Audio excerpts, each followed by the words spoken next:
Let's have a look.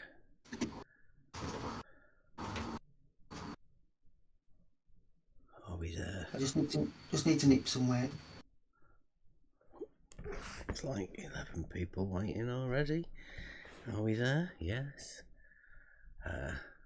Buster.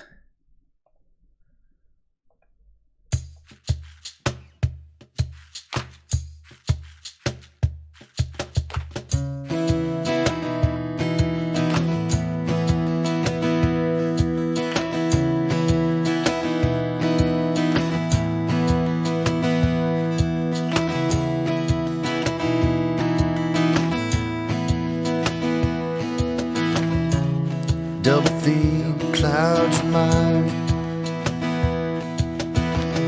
If you walk that road, you'll be left behind, like swaying branches in the air, lost in confusion, filled with despair.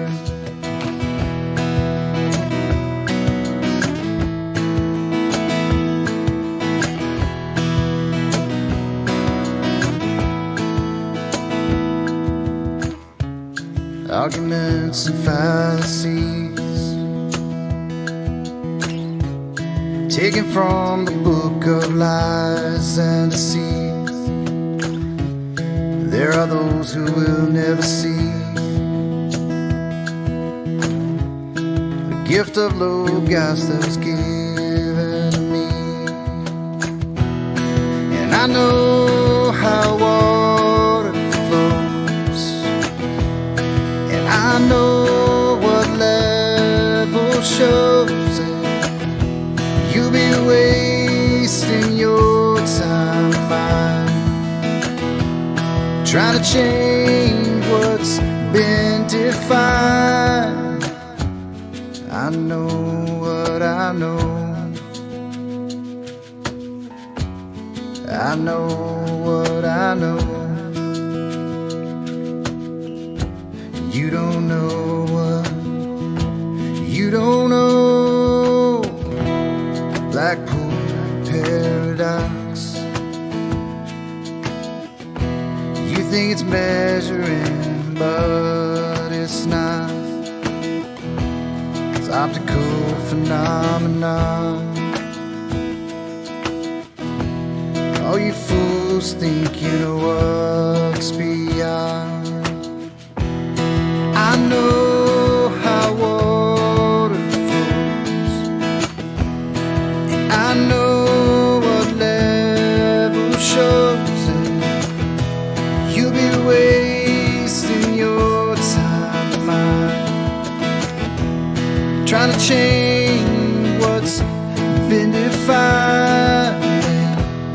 I know how water flows, I know what level shows it. You'll be wasting your time trying to change what's been defined.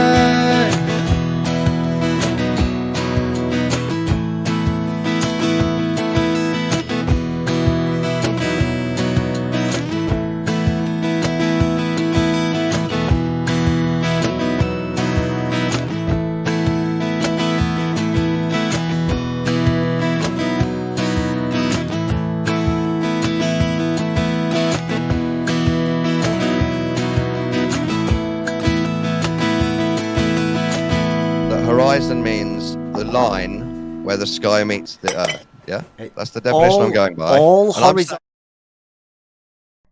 And we are live. Welcome, everybody. Wednesday, Hump Day. A little bit different today, not than the usual Hump Day. Giving the Globers a bit of a rest. Blue, who humiliated them the other day, showing the hump. So we're giving them a rest, and today we're trying to release the Trivium special by Raven's Eye. He's come here to help us with his presentation. It's an introduction to the Trivium, which I don't know. Raven's going to take us through. Just wait for a little bit. We'll be going. We'll get into it in a bit. There's no need to rush. And tell me when you're ready and everything. Is everything up and showing ready? It looks like it. Yeah. Yeah. Just give me the shout out when you want me to start then. There you go.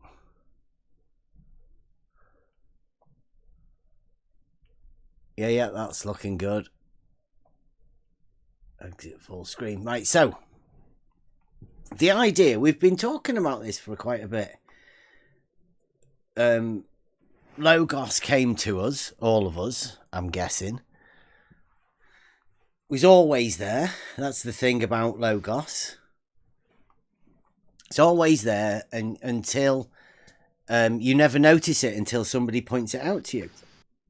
And this, I think, is the stuff that has been there all along within,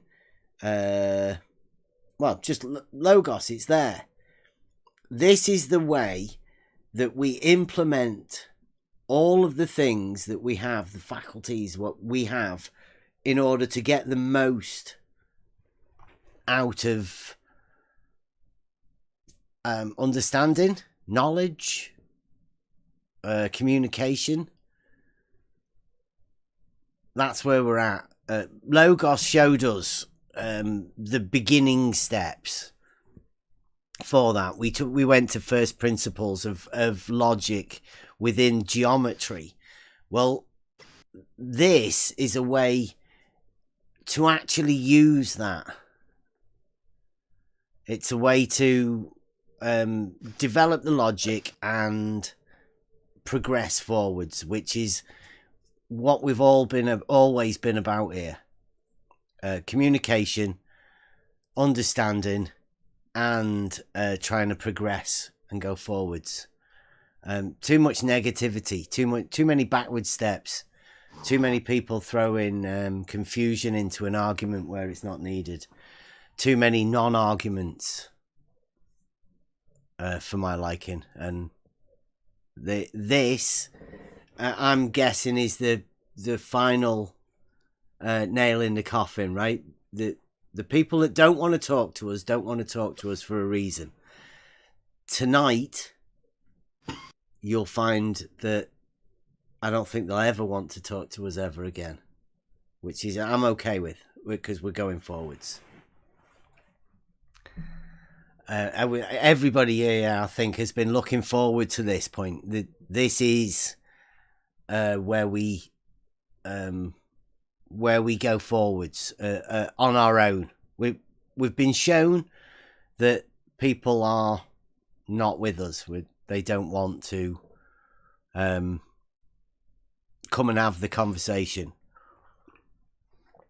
and this is a very lonely path, because they make it very obvious that they don't want to come and talk to us, which is okay. I only want to communicate with people who are able to communicate.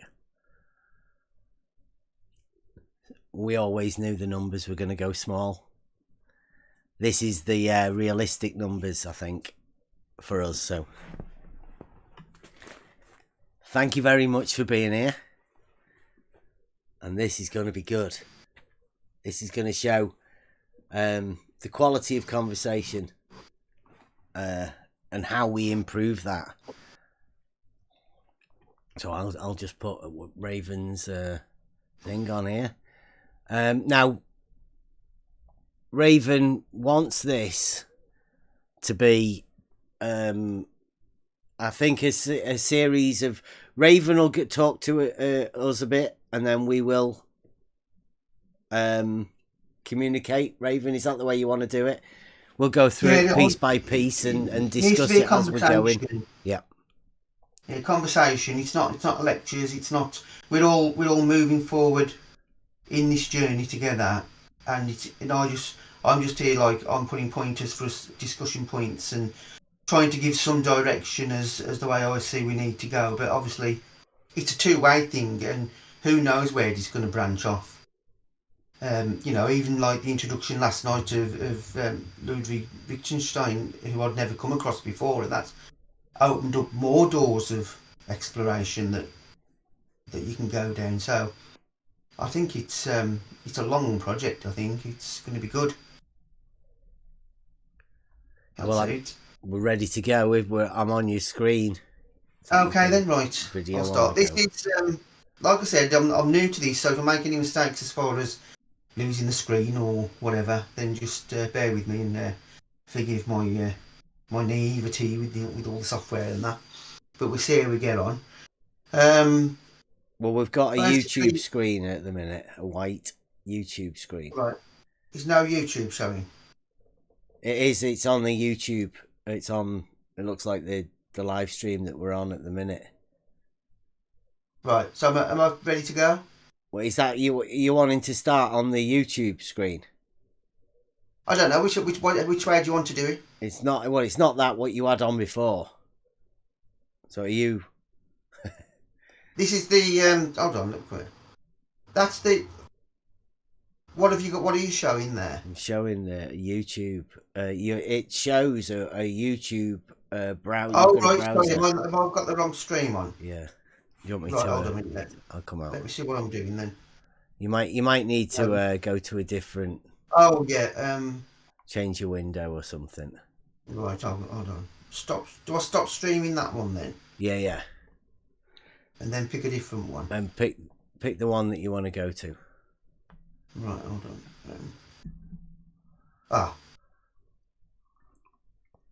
Try that one. You were on it before. That was. Is that it? Right. Yes, that is the one. Right, is that showing the black screen with the 7 liberal arts? It is, yes. That's it. Right, that's the one I want then. Sorry about that. I told you I was a newbie to all this. Right, basically, I got into the Trivium looking at the state of education as it is at the moment, and particularly with my grandkids, and what's gone on over the past 2 or 3 years, and the lack of critical thinking that I could see when having conversations with people around what's been going on, which I found quite amazing, really. The level of or the lack of critical thought that there was out there. So that sent me on the exploration of that led me eventually to coming across the 7 liberal arts, the Trivium, the quadrivium. It seems to be almost a hidden education system that used to be there for the elites, at least, but seem to have been hidden from the majority of people. And there's probably a reason for that, because they need to have two different type of classes. They need the worker class, and then they need the ruling class, don't they? So basically, this led me to the 7 liberal arts. So this is an exploration of that. It goes back into antiquity, back to the classics, to the Greeks, to Aristotle, Plato, Zeno, all of those original Greek philosophers. And it was named. It wasn't until sort of medieval times that it became known. It was known as the 7 liberal arts originally, and then it divided into what was known as the Trivium and the Quadrivium, which I'll explain a little bit what they are. But the 7 liberal arts themselves consist of grammar, logic, rhetoric, arithmetic, astronomy, music, and geometry. But they've got a particular meaning that doesn't always correlate with what modern thinking, sort of how we automatically see things. And basically, I call going back to this is the restoration of reason. It's bringing reason back into our thought processes, and actually removing emotion from the centre point that it is at the moment. because at the moment everything seems to be emotion driven. Every argument you come across turns into an emotional shitstorm, really. That's right. And reason just gets kicked into touch. So this is to try and recover that. So I'll work through this little sort of presentation I've put. Hopefully it'll stimulate some conversation. Right. As I said, it divides into two parts. The first part is called Trivium. And the Trivium, the definition of the Trivium was a place where three roadways meet. So it's like a fork in the road that takes you in three, that consists of three roads, but it's where they're meeting really. They're not going away from each other. They're meeting and they're coming together, and they consist of the three roads that they consist of. One is grammar. I think I divided this. I'll talk about each one separately, or it may come up that I'll talk about them as a group. I'll see how it works, how my presentation works. No, we're looking at grammar first. When you look at grammar, another word that you can use for grammar is it's also knowledge. But if you want to bring it right up to date, that in sort of modern language, they talk about input. With like sort of computer, bringing it right up into the computer age. You talk about input, knowledge, grammar. So grammar is the art of inventing symbols, combining them to express thought, concerned with the things as it is symbolised. Words are just symbols that express a thought.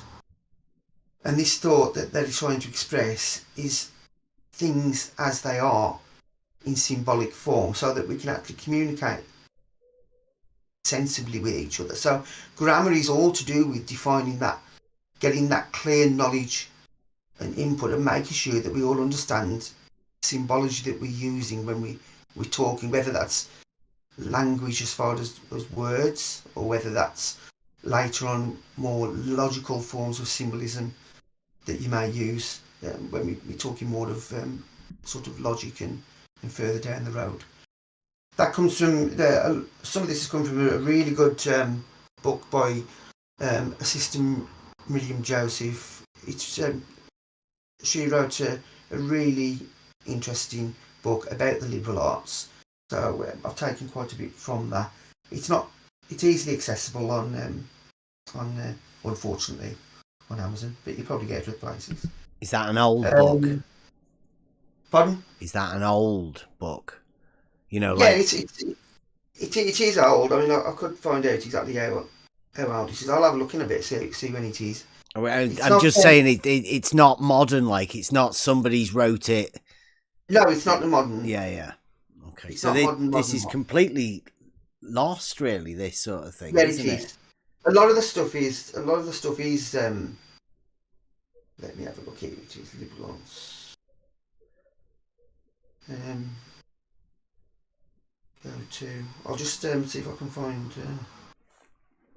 the.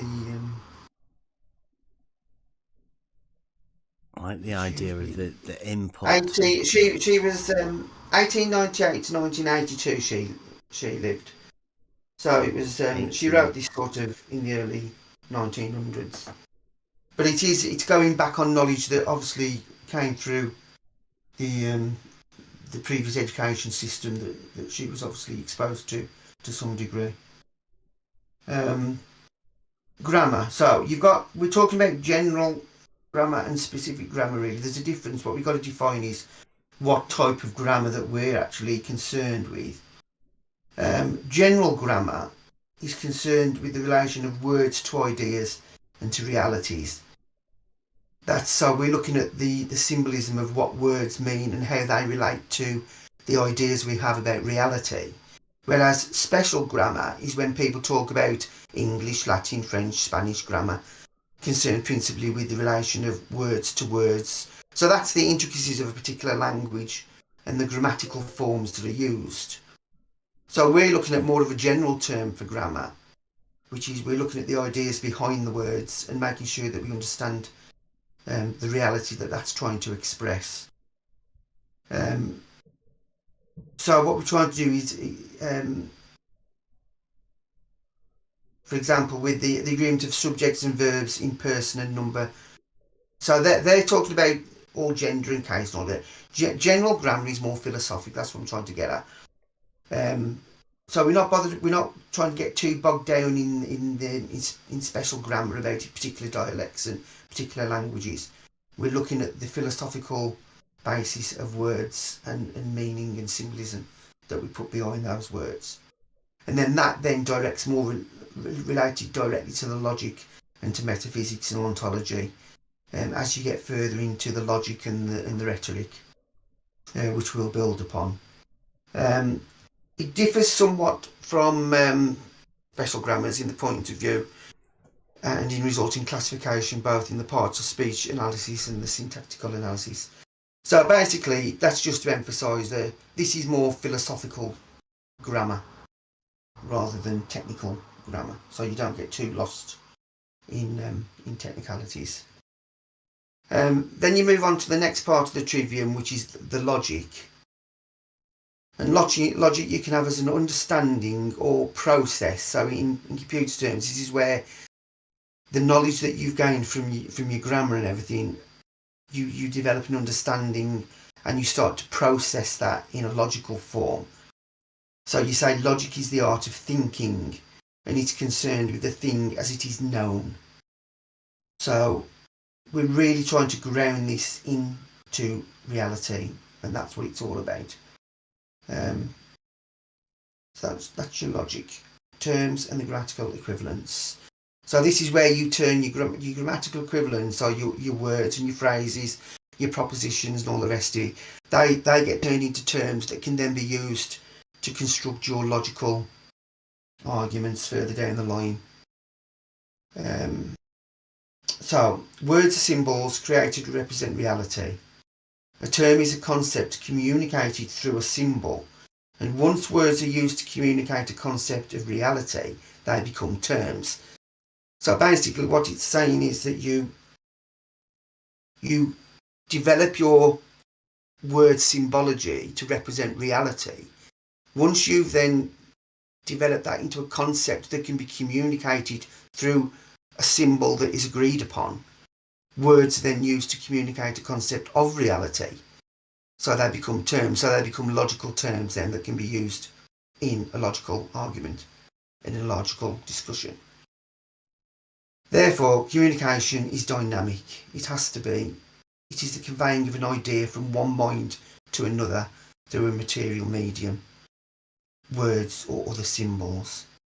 So if the listener or the reader receives, through the language, precisely ideas put into it by the speaker or the writer, these two have come to terms. So that's where you get the saying come to terms from. The idea has passed successfully and clearly from the giver to the receiver, from one end of term of the line of communication to the other. So that's what the important thing is, the conveying of the idea and ensuring that that's communicated clearly. And you can't do that without defining right at the beginning your definitions, which takes you right the way back to how all of these axiomatic systems worked and developed, such as Euclid. They all start with definitions, a definition agreed upon. If you can't agree on a different definition, how can you move forward? How can you pass an idea on from one mind to another mind if you can't even agree on your definition?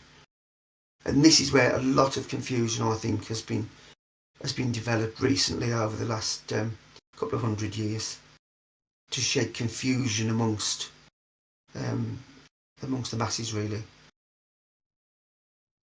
Yeah, I like that. Come to terms.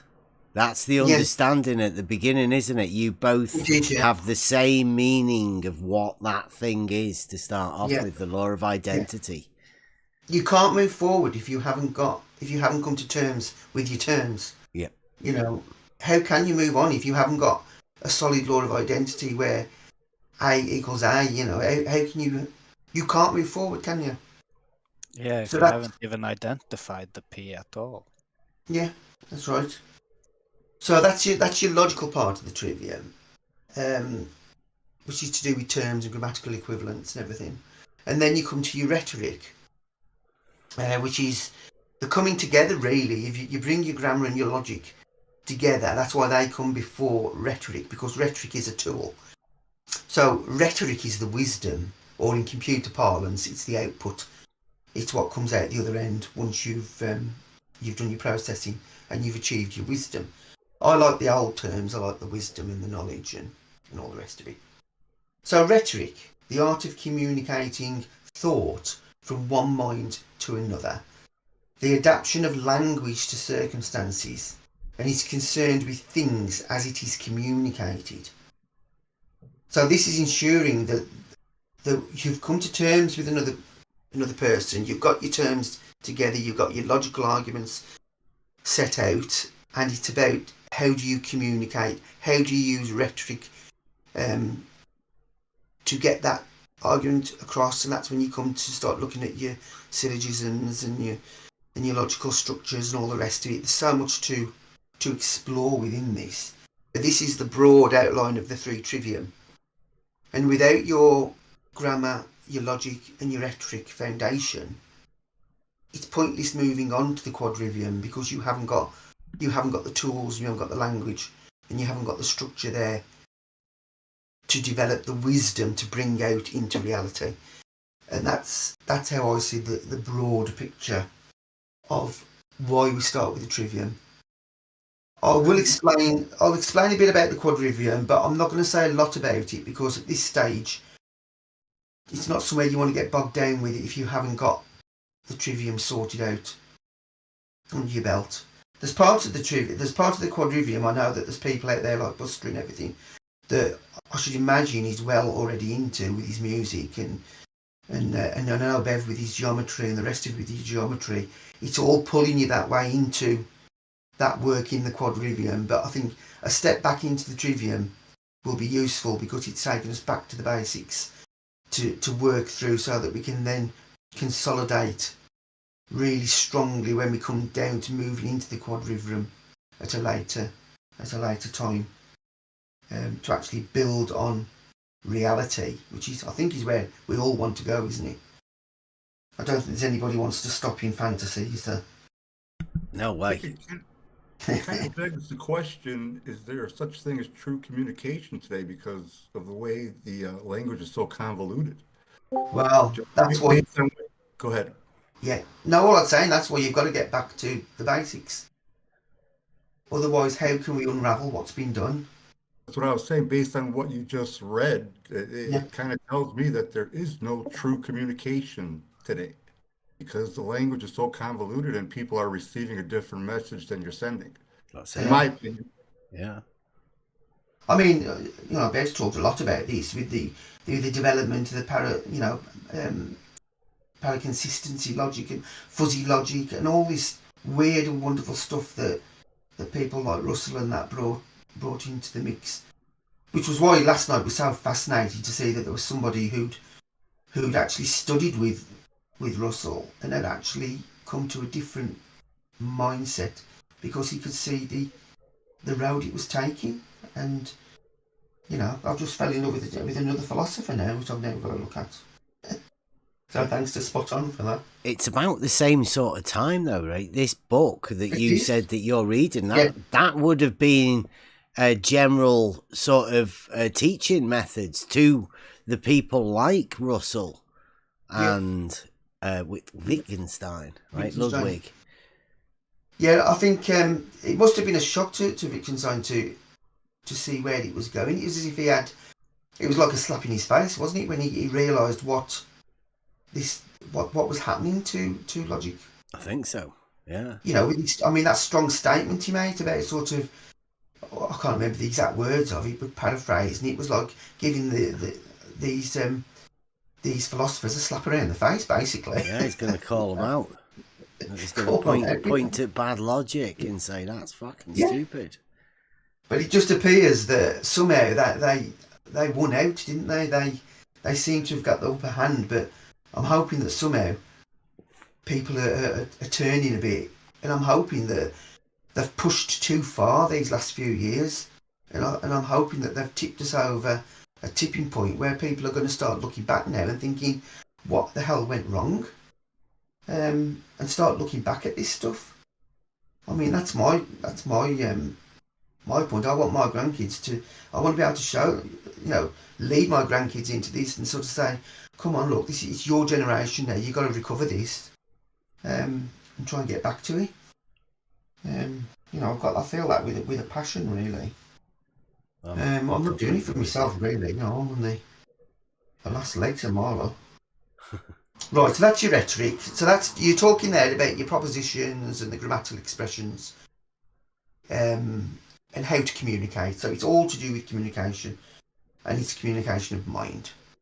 The proposition asserts a relation of terms. So we're going back there to your terms where your logic's involved. It consists of subject, copula, and predicate. So, you're making up a structured logical argument there where you're combining you've got your subjects and you're combining them in certain ways, and then you've got your predicates and all the rest of it. All of that will come out as you go into studying like the logic and the rhetoric and everything further down the line. But this is just giving you a basic. You can go down to look at your syllogisms, the act of reasoning by which the mind perceives that from the relation of two propositions called premises having one term in common. Then necessarily emerges a new third proposition called a conclusion. So you can see how there's all a very structured way that we need to learn to deal with all of this knowledge and this information and this wisdom that we develop through Trivium. And it's going to be a big learning curve for a lot of us, I think. And I'm sure that there's many of you already well down the road on this with the work that you've been doing over the last couple of years. And I'm hoping to pull myself up using your bootstraps really to get myself up to speed. Our rhetoric again, just a proposition of the grammatical expressions. That's just a repeat of that. Basically, your trivium, your three trivium, your grammar, your logic, and your rhetoric, they are pertaining to states of mind. So this is where we're building on the mind. This is why the trivium is so important at this stage. It's the mind that we're working on, not so much the physical reality, even though we're learning about it all the time with your geometry and your music, your arithmetic, and your astronomy and everything. But what we're starting with is our mind. We're working on the mind, sharpening the mind, making it a tool for bullshit detecting. Really, that's how I describe it. So your trivium is your grammar, your logic, your rhetoric. It's part of your 7 liberal arts. The other one is the quadrivium. I'll just quickly go through the quadrivium. I'm not doing a lot on it, just doing the definitions. It's a place where 4 roadways meet. It's just different roadways. You've got arithmetic, which is the theory of number. I don't want to go too far because this can drag us into big conversations that we're not really ready for yet. Music, music is an application of the theory of number, but it's applied to the measurement of discrete quantities in motion. So you're talking about number to music to the spheres, the harmony, cymatics, all that overlap between number and music and harmony. And I'm sure Buster's probably been going on about this for a long time, I should imagine, when because I know he's been talking about the trivium and the quadrivium and that. And it goes even wider than this when I'll explain a little bit how it develops to the next one. You're looking at geometry then. Obviously, we've got some geometry experts with us on this server, to say the least. And this is bringing the theory into, number music into space. So it's grounding everything into the space that we're in, 3D Euclidean space, 3D space, Euclidean space-time. And although you say space-time, they've indoctrinated you, haven't you, to automatically say that. Then you've got astronomy, but this isn't astronomy that we normally think of. We're not talking about the planets whizzing around or anything like that. It's an application of the theory of space, the arts of continuous quantity and extension. So basically, it's just an extension of your geometry out into physical reality, really. You know, when Bev talks about going out, that these objects, these spheres and things like that, are Euclidean objects. They're not anything different, you know. And the quadrivium, the four aspects of the quadrivium, pertain to states of matter. So you've got, the way I see it, the trivium is to do with mind, sharpening your mind, getting your thought processes right. But when you come to, like, once you've done that, you bring that out into reality, into the world of matter, not fantasy, you know, not made up, you know, don't lose yourself in mathematics, you know, which can be fantasy. It's easy to lose yourself into fantasy. Keep yourself grounded into reality, into matter. I mean, that's a basic overview of the two systems. Has anybody got anything they want to say, or have I explained it, or I confused everybody, or? No, Raven, but I just wanted to say I purchased copies of the books, and they're modern copies, which I'm kind of disappointed in. But on the quadrivium, it goes from number to geometry, then music, and instead of astronomy, they put cosmology. Oh yeah, I'm trying. I'm trying to avoid the more modern ones. Yeah, I didn't want that either. I was kind of disappointed when I received them. Yeah, which ones did you go? I'm going to try and compile a list of ones that I think are suitable. The publisher is Bloomsbury, and it's from Wooden Books. Right. Yeah, you've got to be. I'm gonna pay attention to yours, obviously, because you have the older version, and then I'll look at mine and see how it differs. Thank you. Yeah, it looked good. What I'll start doing on the little section we've got for the Trivium, I'll put some links to the ones that I think are more pertaining. But I'm going back to the source materials anyway, because I want to go back. We'll be looking at the actual Aristotelian, Aristotle's works and Plato's works. I want us to reconstruct by going back to the originals and rebuild. I don't want to be building upon material that they did during this ridiculous time that they introduced all of this chaos into the system.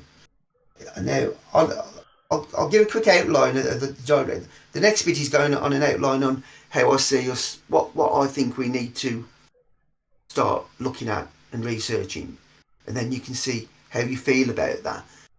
I don't want to get too bogged down with too much modern interpretation, unless it's coming from philosophers that I think are on the right track, or that we think are on the right track. That's why it's got to be a communication. It's got to be a conversation, so that we don't get get set off track. Because there are lots of little traps, like that changing from astronomy to cosmology. It's just words mean so much, but people don't realise how much power there is in just one little word, because it comes with so much baggage. Yeah, it changes the entire meaning of it, doesn't it? Yeah. And I'm trying to get the links to all of the either very cheap versions that you can use. I got quite a good copy of the complete works of Aristotle for little or nothing. I think it was £5 or £6 or something. But there's lots of online. You can get lots of this stuff online for free. And what I'm going to do is I'll try and build up a resource of links where you can download some of these older books. I've got some useful links on. Particularly, I've got some really good links to do with Euclid, and all that work from Aberystwyth Welsh Library. They gave me a link to sites where you can download a lot of this old material, and you can go back to that and you can actually see where they're starting to develop this paraconsistent logic. And you can see where the mistakes are happening. You can see when they start attacking the fifth postulate and the 12th axiom, and they start changing and, talking about parallel lines instead of triangles. And you can start unweaving and going backwards. Because I know, Bev, you've been doing that kind of thing, haven't you? You look back and you see where this has been done. You can see the change, right? Like the lady who wrote that book that you've just been talking about. I mean, there's no way she was living in this paraconsistent logic. I mean, that wouldn't have stood a chance with her, would it? Yeah. She'd have slapped him round the head with it. She would. I mean, there's a fantastic Thomas Aquinas has done so much work on Aristotle and Aristotle's logic and grammar. And he was like early 13th century. And, I've got one of his, a very short introduction to Thomas Aquinas. There's loads of material that he's produced. There's so much stuff out there that we can go to. And I think as you sharpen your mind and you work through the Trivium, it becomes easier and easier to spot. I don't know whether you find that Bev and anybody else on there, that it just stands out like a sore thumb when you see it in front of you, blatant. It gets shown to you, doesn't it? Logic first looks at you and you realise something that you've obviously been there for a long time, and the more you look into it, the more you see. And this sort of stuff just does, like, it stands out right at you. That's why I feel that it is a true training ground. It feels as if it feels that way to me, that even like the short time I've been delving in it now has sharpened my wits already. So good things ahead, I think. So that was a quick outline of the quadrivium. I'm not going to say much more about the quadrivium. That's back to what the liberal arts are. Right, what you need to understand as well, there's an important part to this. Not everybody wants you to take back control of your own mind. These are just 5 of the big businesses that don't want you to. Academia, they want to be telling you what to think. They don't want you to be thinking for yourself. Big corporations, they want you working for them. Big business also want you working for them, and big tech want you on their technology. They want to be directing the conversation. And legacy media, what do we need to say about that horrendous monstrosity of propaganda machine? So you're up against all of this, and you've got to duck and weave. It's almost being like a boxer. What did Ali used to say? Float like a butterfly, sting like a bee. That's showing me age now. Take back control of your own mind. I don't want you to. And whatever that I don't want you to do, that's what you need to be doing. The question is, how important are we that they go through all that to keep control of our minds? Yeah, we're vastly important. There's far more of us than there are of them. And you can add government, of course, to that list as well. Yes.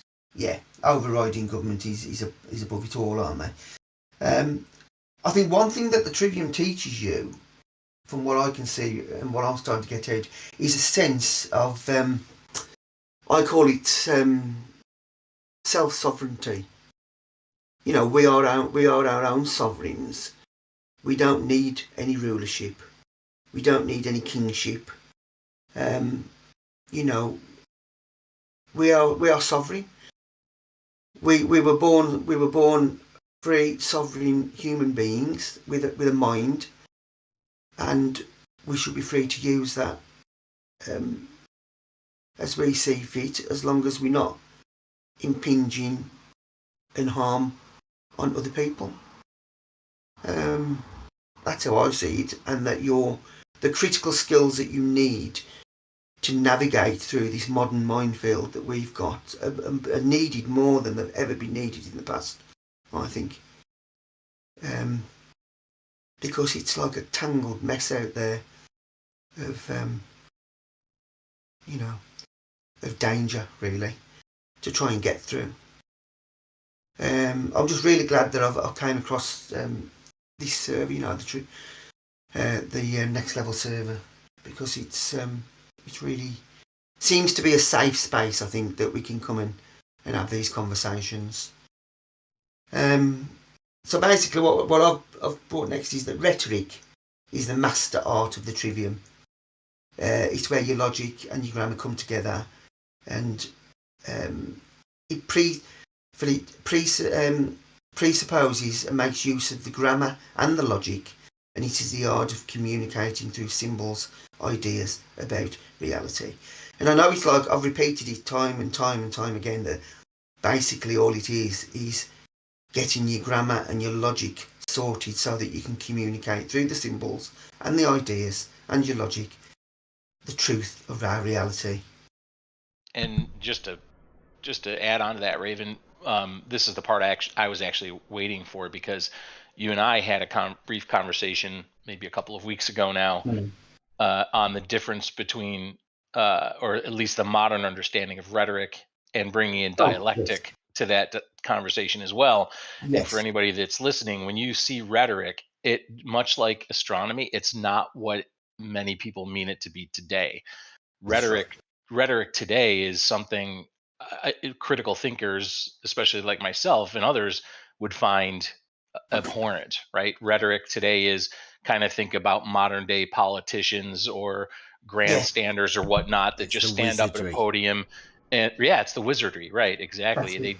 They just spew out their lack of grammar and logic about things that are not reality, and it's really 180 degrees, no pun intended, out of what rhetoric is in the Trivium, right? It is. They've corrupted everything, and you say rhetoric, and people automatically think that you're talking about having a massive political arguments, screaming and shouting matches, and you know, the bit like the disgrace that modern debate has become.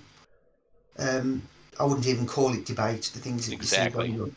It is. It's literal wizardry. It's people casting shadows on things to hide stuff and manipulate with words, and you know, like that's what it's become nowadays. But this is the I call it the literal use of being able to explain things clearly. Yeah. And people with understanding, whereas the opposite of that is what it's turned into, is the manipulation and the wizardry. And it shouldn't be difficult. It shouldn't have been made so hard. But they've changed everything. They've changed your grammar, all of your words, your definitions. They changed them over time, slowly and insidiously. And then they change the logic, and they bring in fuzzy logic, paraconsistent logic, and all of this solipsism and all of this confusion.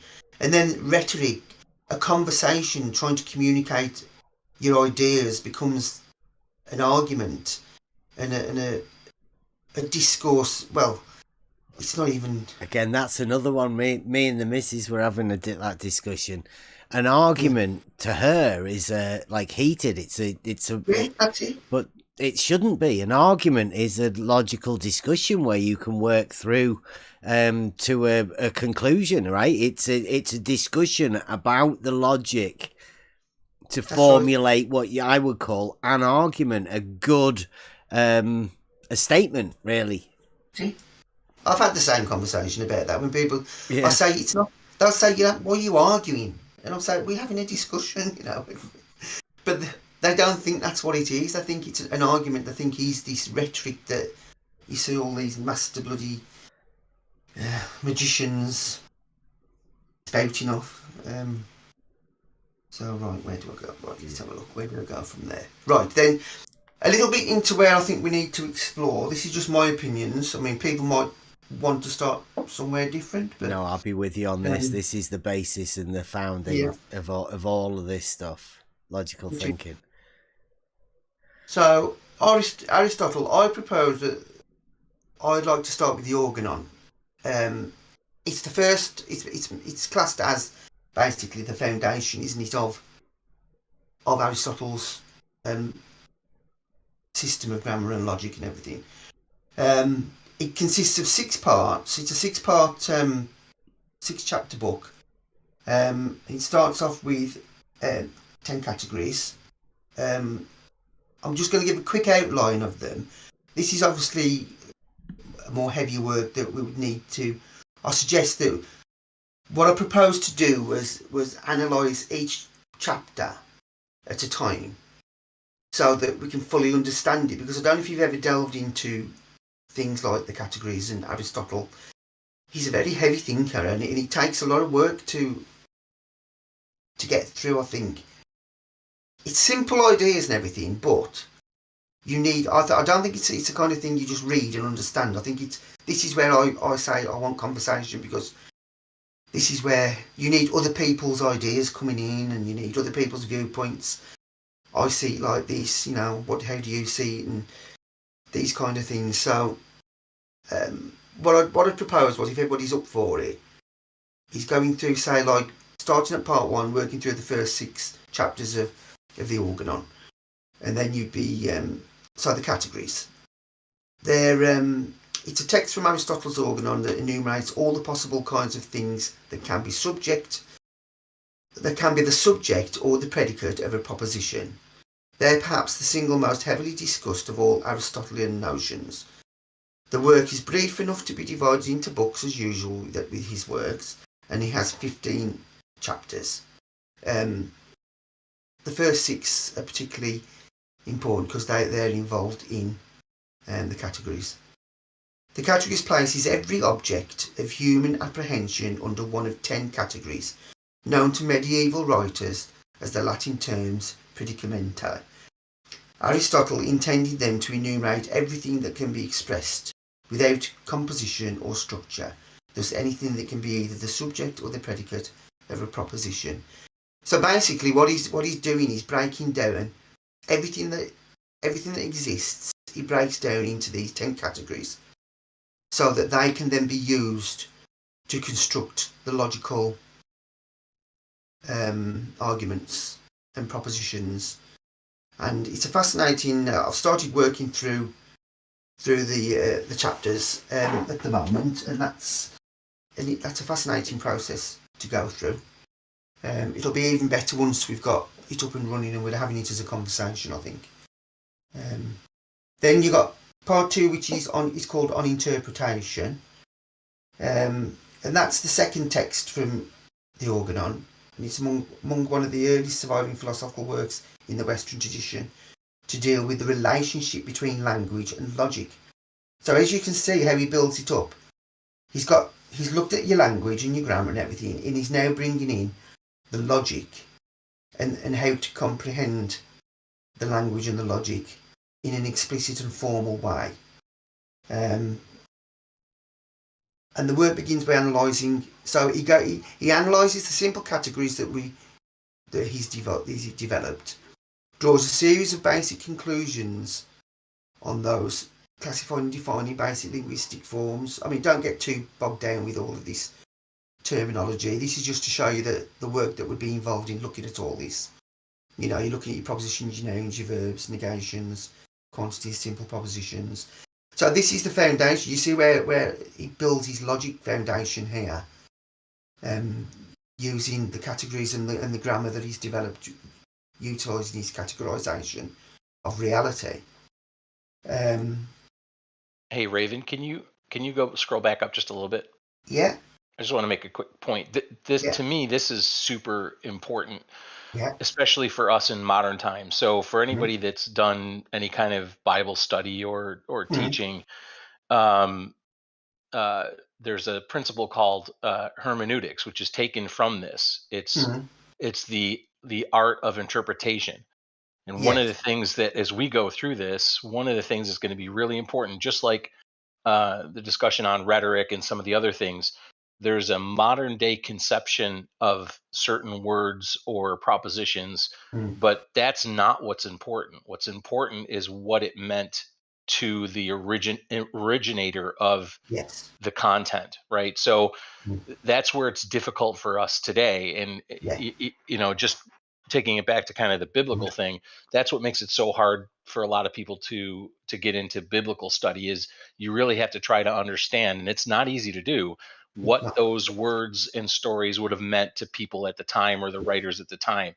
And so it's going to be super important when we go through this to remember this is Aristotle. This is hundreds of years ago, and we're going to have to work, like Raven says, to really understand it and get our minds as far back into that as we can. It's going to be difficult. It is, but it's not impossible. Correct. Yeah, correct. This is why I'm saying it's got to be a conversation, because we've all got to bring a little bit of knowledge to it. I mean, I have been doing some work with looking at the old biblical texts. I've got you can get Esau and things like that, and I'm cross-referencing all of the old biblical words against modern interpretation. You can see that what they say now isn't what was written, and it's really fascinating. Yep. I'm trying to learn myself a bit. I'm trying to pick up my Latin as I'm going along. I'm trying to pick up the Greek to look at the original meanings. And I know we're lucky enough to have like SE, who I think can speak some Greek, isn't there?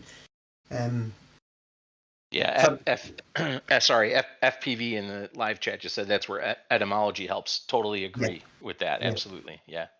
So, I mean, I love the etymology and stuff like that. We've got to get back to. That's why I don't want to start with these people who've been messing around with you in the middle. I want to go back to the sources, and I want us to build back. I'm not going to say that thing that they say from the Economic Forum. We want to get back to this, to what was meant originally, I think, and that was a valid point that you've pulled up there.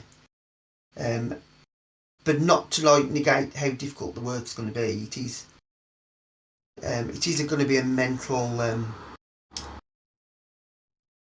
But I think it's going to be enjoyment. I think it's going to be. It will. Pleasurable. Yeah, it definitely will. It's about the identity, isn't it? Right. Yeah. Ideally, it's if you can identify something, then you can identify what it does, and you can identify more about it. And it's all about the identity of the words that we're using. Yeah. And as long as we know, if we've got our agreed terminology, we know what we're talking about, and we can have a proper logical conversation and argument around whatever topic we're talking about.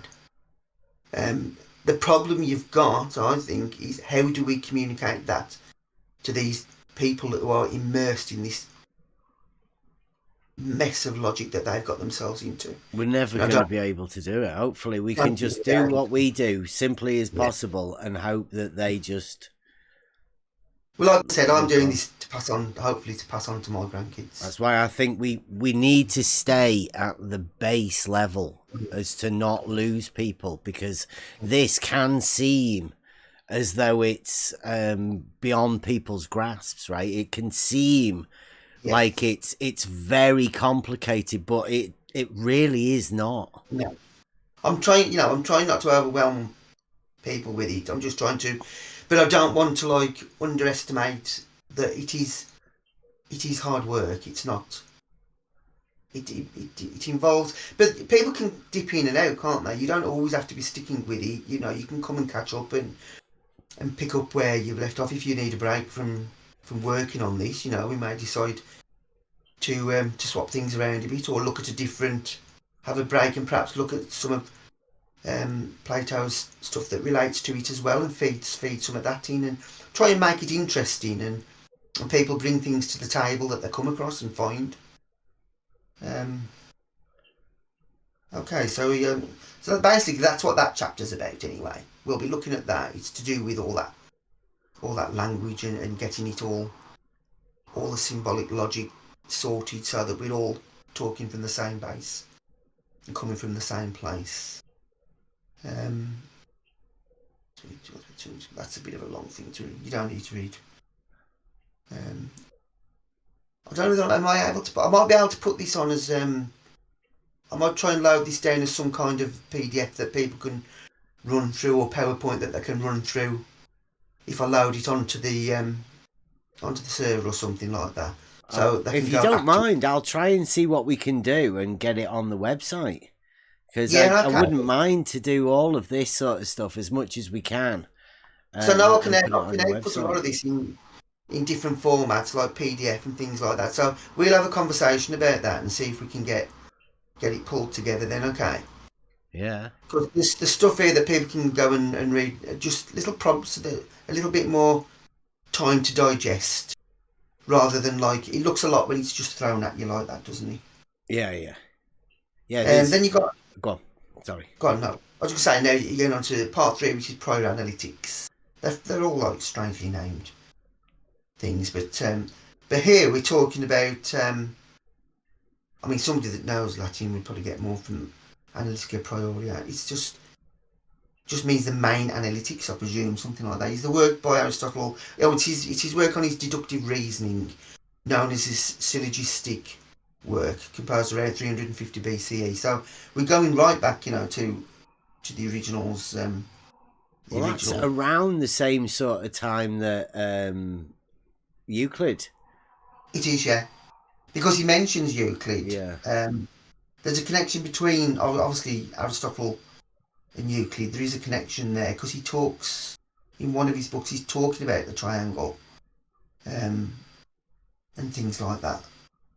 And Aristotle was Plato's student, I think. So there's it's all around that time, isn't it, when all this interesting work was going on. And I really get the feeling that they were fighting the same thing we're fighting. This argument about reality and what is reality and how you see reality and describe reality. Because you pick up similar kind of argument and discussion that's being talked about, similar to what we're still having now. And you think, 2,000 years and we're still going over some of the same stuff.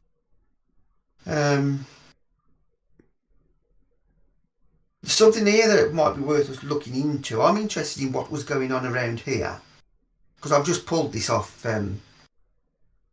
somewhere. I can't remember. I pulled this one off now. They're talking about modern work on Aristotle's logic builds on the tradition started in 1951 with the establishment of this Lukasiewicz of a revolutionary paradigm.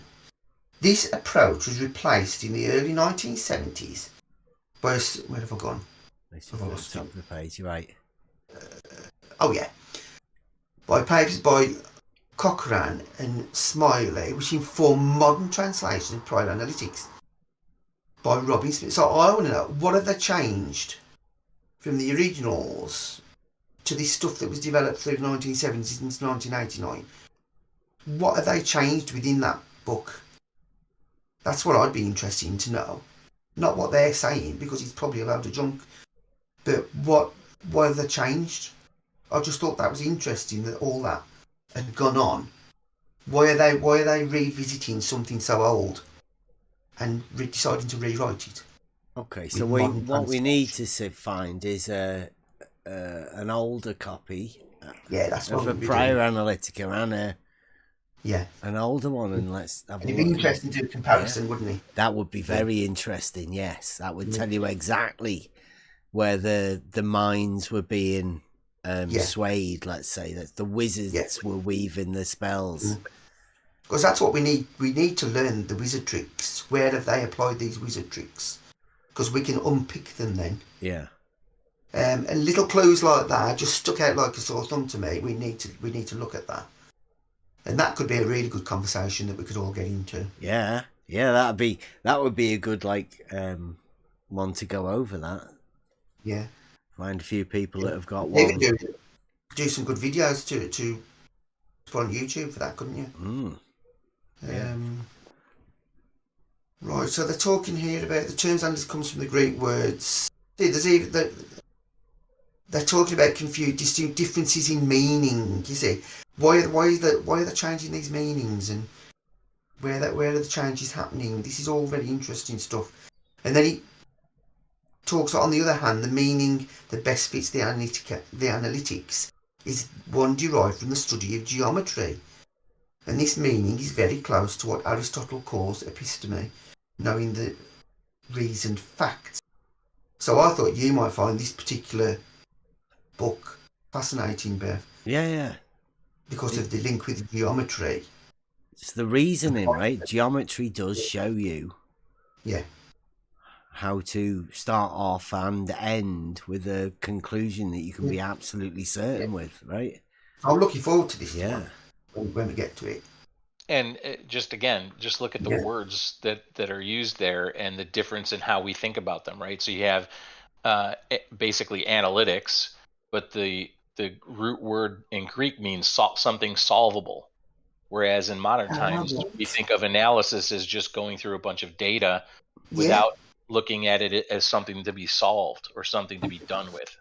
Oh, that's fascinating. Yeah. No, you see, this is why it's so important that we all get together, because that wouldn't have come to me as easily as you've just put that. That's very true. So important, these words, and getting the grounding right. So that's that particular book, and then his fourth one is called posterior analytics. So you've got the prior and then the posterior. So even though the prior was to do with the syllogistic logic, considered its formal aspects, in the posterior, it's considered in respect of its matter. The form of a syllogism lies in the necessary connection between the premises and the conclusion. Even when there is no fault in the form, there may be in the matter, the propositions of which it is composed, which may be true or false, probable or improbable. No way. When the premises are certain, true and primary, and the conclusions formally follows from them, this is a demonstration. Now, you were talking about this last night, wasn't you, Bev? The difference between demonstration and a discussion, was it? Well, it's just the way that your paralogisms are formed, right? This is so you don't form a paralogism. Yeah. He's basically taking you through the building blocks of logic. Yeah. It's genius. I mean, this is a playbook for exactly one of the points that the wizards would have played against. Yeah. Yeah. You see that they're aware, they've used this as a tool against the people. Against it, right? It is this is what I've been saying all along. If you argue with this group of people that we argue with, they will literally say that straight lines bend. So it's not worth actually having that conversation with them. This is, this is for us and not for them. They won't be able to even understand this. Yeah, they're even talking here, a syllogism which seems to be perfect both in matter and form, but which is not, is called sophistical. Yeah. This is their sophistry. And that's dealt in the next book, which is Sophistical Refutations, which is where we look at the, it's a bit further on, I think it's book 6. So you get to topics first. Let's just see what topics call the same thing, elements and topics.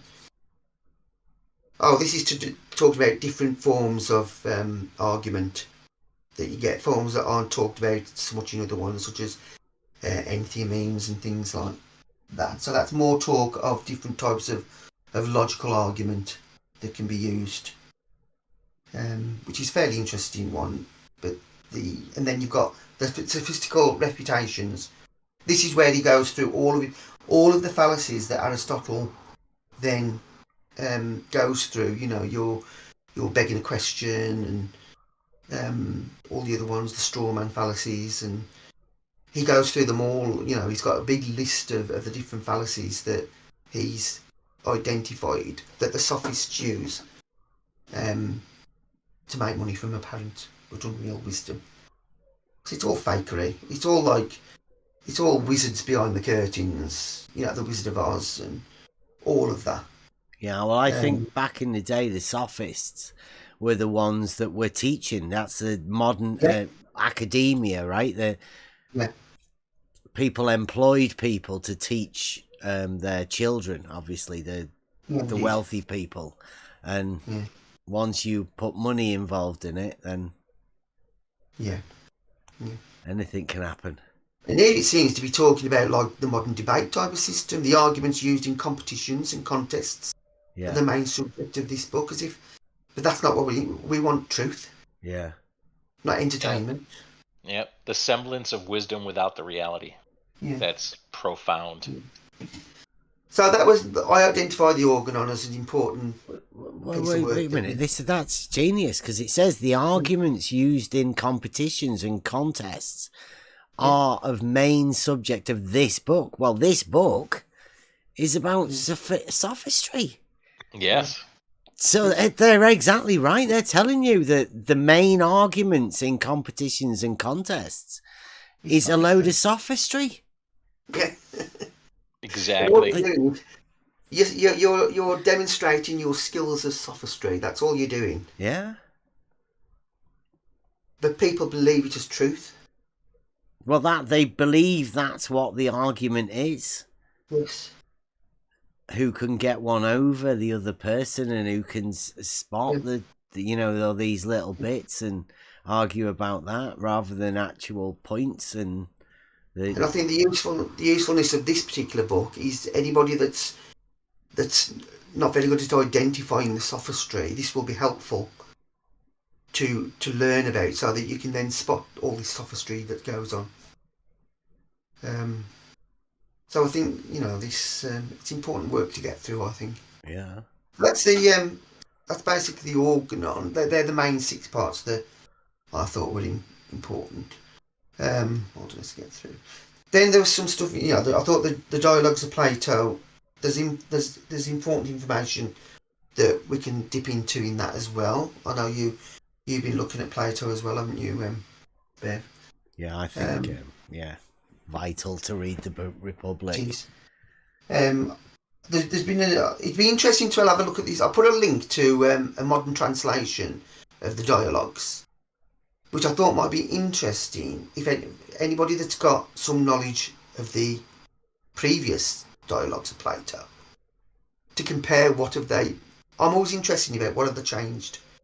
Yeah. With the new interpretation. So I've put the link in the Discord to the modern this new translation of the dialogues of Plato. And I thought we would do some compare and comparison at some point. But if anybody's got an in-depth knowledge already of Plato, they'd probably be able to dip in there and spot it a mile off, and perhaps bring it back to us. Do a bit of groundwork for us. So that was that one.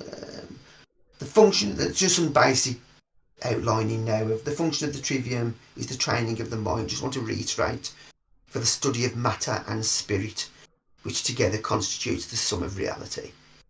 I am a bit of a hermeticist. I have to admit, I have got a metaphysical aspect to my being, which I shan't deny. But this is all about grounding myself in reality, and going back to the basics of where all this began, with the Trivium and training of the mind, sharpening of the intellect, becoming, like I said, a bullshit detector. I think there's no other way of determining it, really, which is what we need to be. This was somebody else's words, not me. The Trivium is, as this person said above, the foundation stone of the 7 liberal arts, and really provides us the method and ability to communicate. It's composed of grammar, logic, and rhetoric. Simple, fairly basic. These are some more descriptions of what they are: grammar, knowledge and learning of language; logic, reasoning, questioning, thinking with language; rhetoric is directing, moving, persuading, using language. All is language. And while there seems to be in relation to language, there are much more than that language.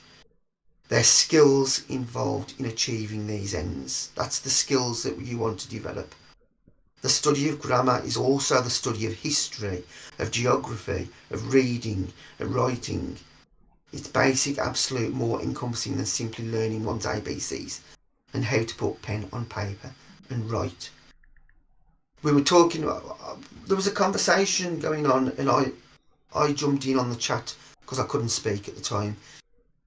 I think it was with Buster, because it was to do with music and cymatics. And I mentioned the book by Falconelli, which was the history and the cymatics involved in the ancient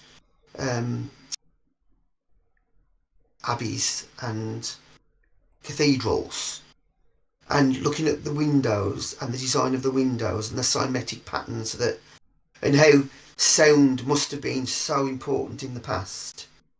And this is where, like, although we're talking about studying grammar and we're talking about studying number and form, and it comes into your everything. It comes into your construction, into the construction of the big cathedrals, into all of the ancient monuments, into the very geography of the land, and the beauty within the geometry, you know, and finding the magical transcendental nature of a lot of these constants within reality. I just think it's absolutely so much more than people think it is. Such as logic. Logic is about how we learn and about using your senses to experience and put your minds, your thoughts, your questions, and experiment. You know, you test yourself out, don't you, with these logical processes. Learn to ask the correct questions to achieve the answers that we're trying to get. Because it's not always about us giving an answer, is it? It's about us helping ease out an answer from somebody else that they might not even know that they've got. Do you know what I mean? Do you understand what I'm trying to say there? That using this logic to help somebody tease out their own thoughts. Do you think that's feasible to do that? I think that's what the Socratic method's about, isn't it? Mm. Yeah, that particular technique itself is all about that, isn't it? Yeah. And then finally you got the rhetoric. It's the ability to take what we have learned from the grammar, from the dialectic, and put them firmly into the hands of an audience we are attempting to persuade. And rhetoric uses emotional discourse, but it uses it thoughtfully created, properly applied, and to communicate new ideas. It's not a shit show of, like, who can browbeat down the next person the best. You know, we've all seen them, haven't we? These horrendous. I hate even to watch them. Some of these, what they call them, debates, and I wouldn't even call them debates. They're a disgrace. I think. So basically, that's my my breakdown of the beginnings of where we're starting from. What do people, is that of interest to people? I think this is brilliant, personally. It's a good roadmap. Yeah, definitely. I think this is really great what you've done. Right, okay.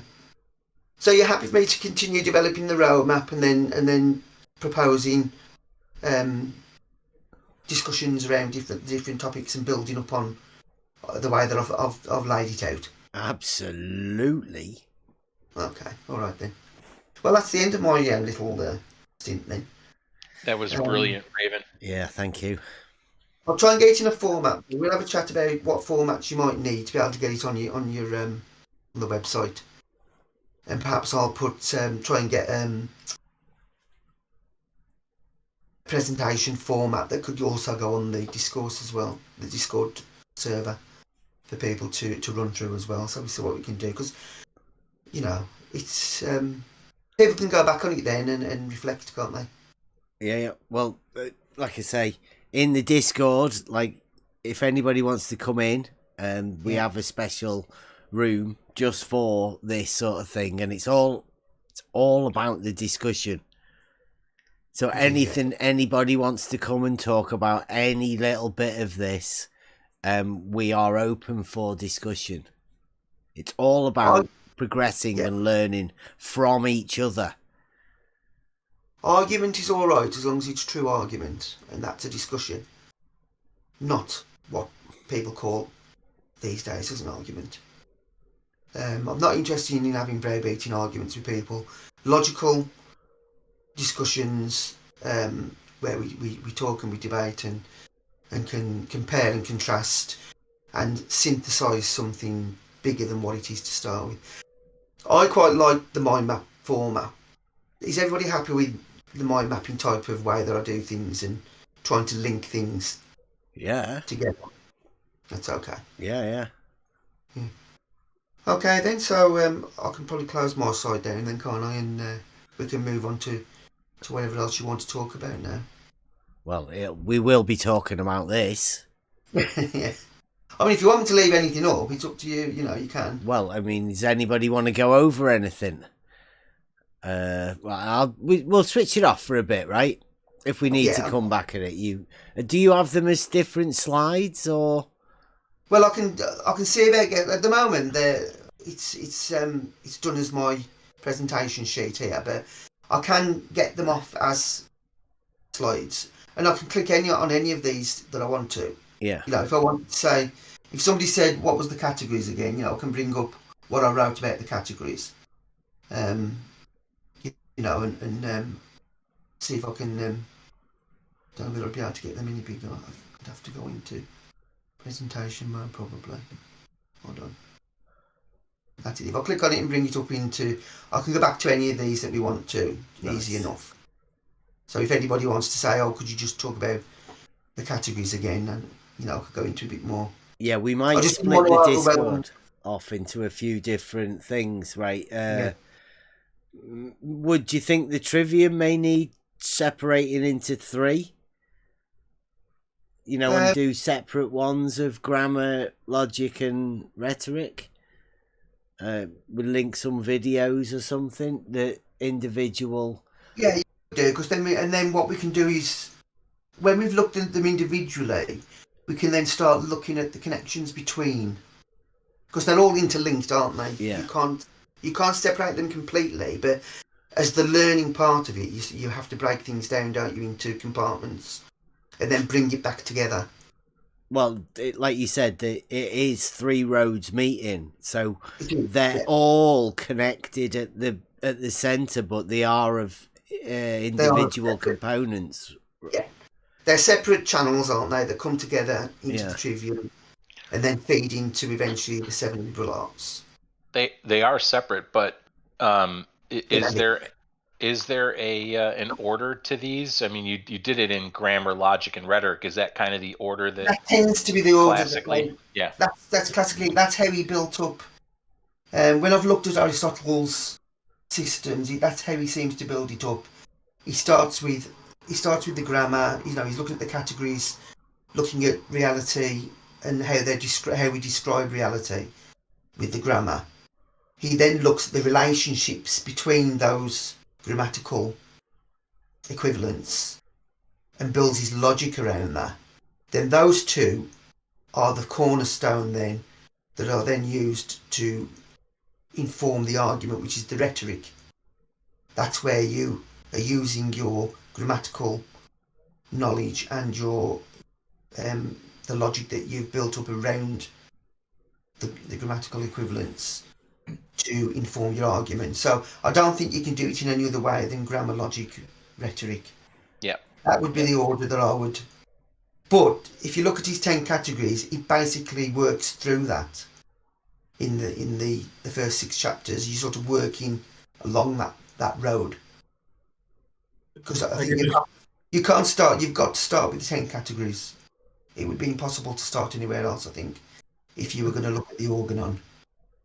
As far as grammar goes, I was just reading it. It says vowels express emotions and feelings while consonants hold thoughts and the intellect. A Japanese sage gives the explanation of why people falling off buildings shout "ah" on their way downward. It's because they naturally wish to ascend, and the "ah" sound is characteristic of uplift, whether in body or spirit. It just goes through the sounds of each of the letters in the alphabet in this book and the meanings behind them. Which book's that? This is the beginning of my Trivium. Oh, right. Yeah. This is the modern. Oh, this is the modern book. It is. Oh, yeah. I think there's going to be a lot of. I mean, I don't know. The book. There might be a lot of sophistry in there. Yeah.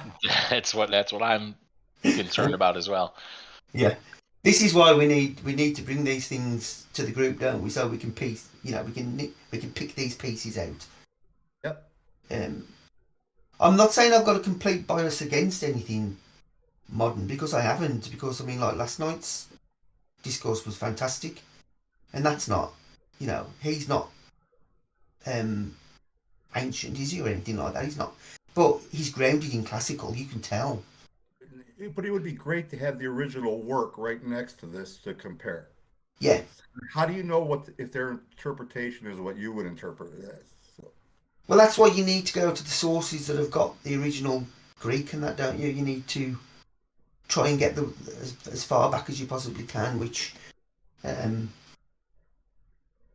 a lot of sources out there. I'm on the hunt for them, and I will be collecting them as I go along, the older ones. Such as like some of the Thomas Aquinas stuff. You're going back to the 13th. You can get back quite a long way, I think.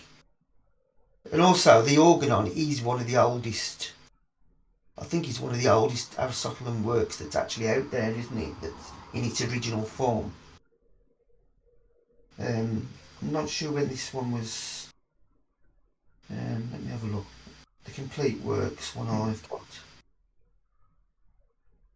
Trying to find out when. It also says the poet who gives names to things, according to Socrates, must know how to embody in sounds and syllables the name of each object which is naturally appropriate to it. And that's how they're identified at the beginning of words, and they really don't have a source of who. This sounds like is this Japanese? Did you say? The author? Yeah. No, it was just like a limerick under Oh, letter. It's almost that they're imposing their own philosophical ideas on top of it, aren't they? I think. According to most of the things, Plato and Socrates didn't like poets because they were able to conjure up images that weren't real. They were able to put emotions into words, and there's no place for emotions in logic. One of the later books in the Organon is about the Poetics, I think it is. Or is that actually in Plato? It could be in Plato, couldn't it? Where they talk about the poets and poetical.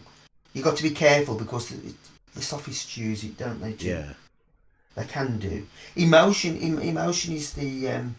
that's why if you look at the bottom, it probably didn't show up. If I click on that, it's got dethroning the dethroning of emotion. It didn't show up. Hold on.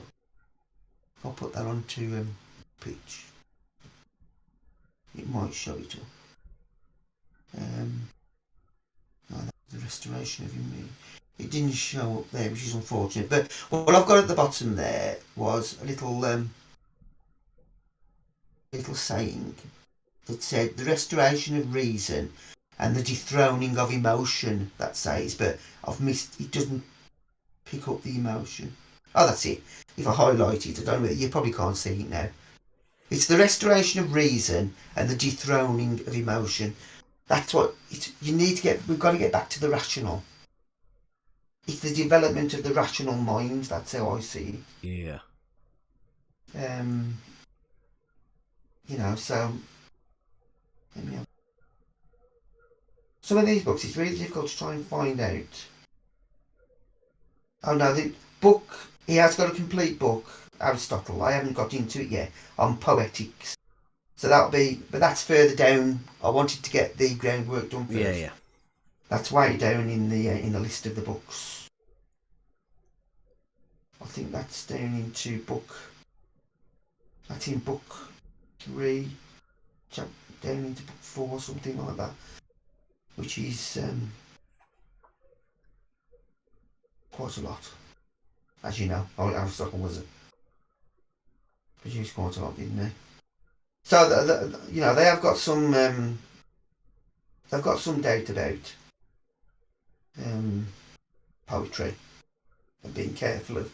But when I think I'd be wary of anything that reintroduces too much emotion, because I think that's where we've gone wrong. I think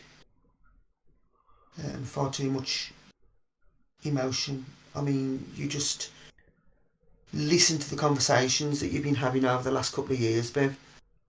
How much emotion has there been in that? Well, yeah. Yeah, people do get heated or, too much so. Yeah. Over things that there seems to be no reason for either. I mean, that's what brought me in here. The strange reactions that people have to simple statements. Yeah.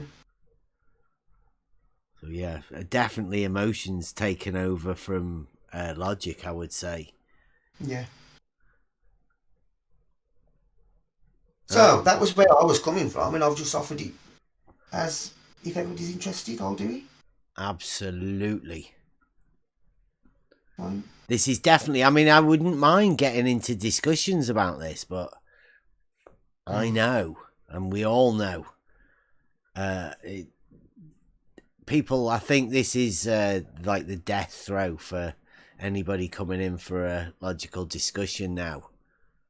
This is obviously where we're starting, and it's so obvious that the law of identity is at the heart of this.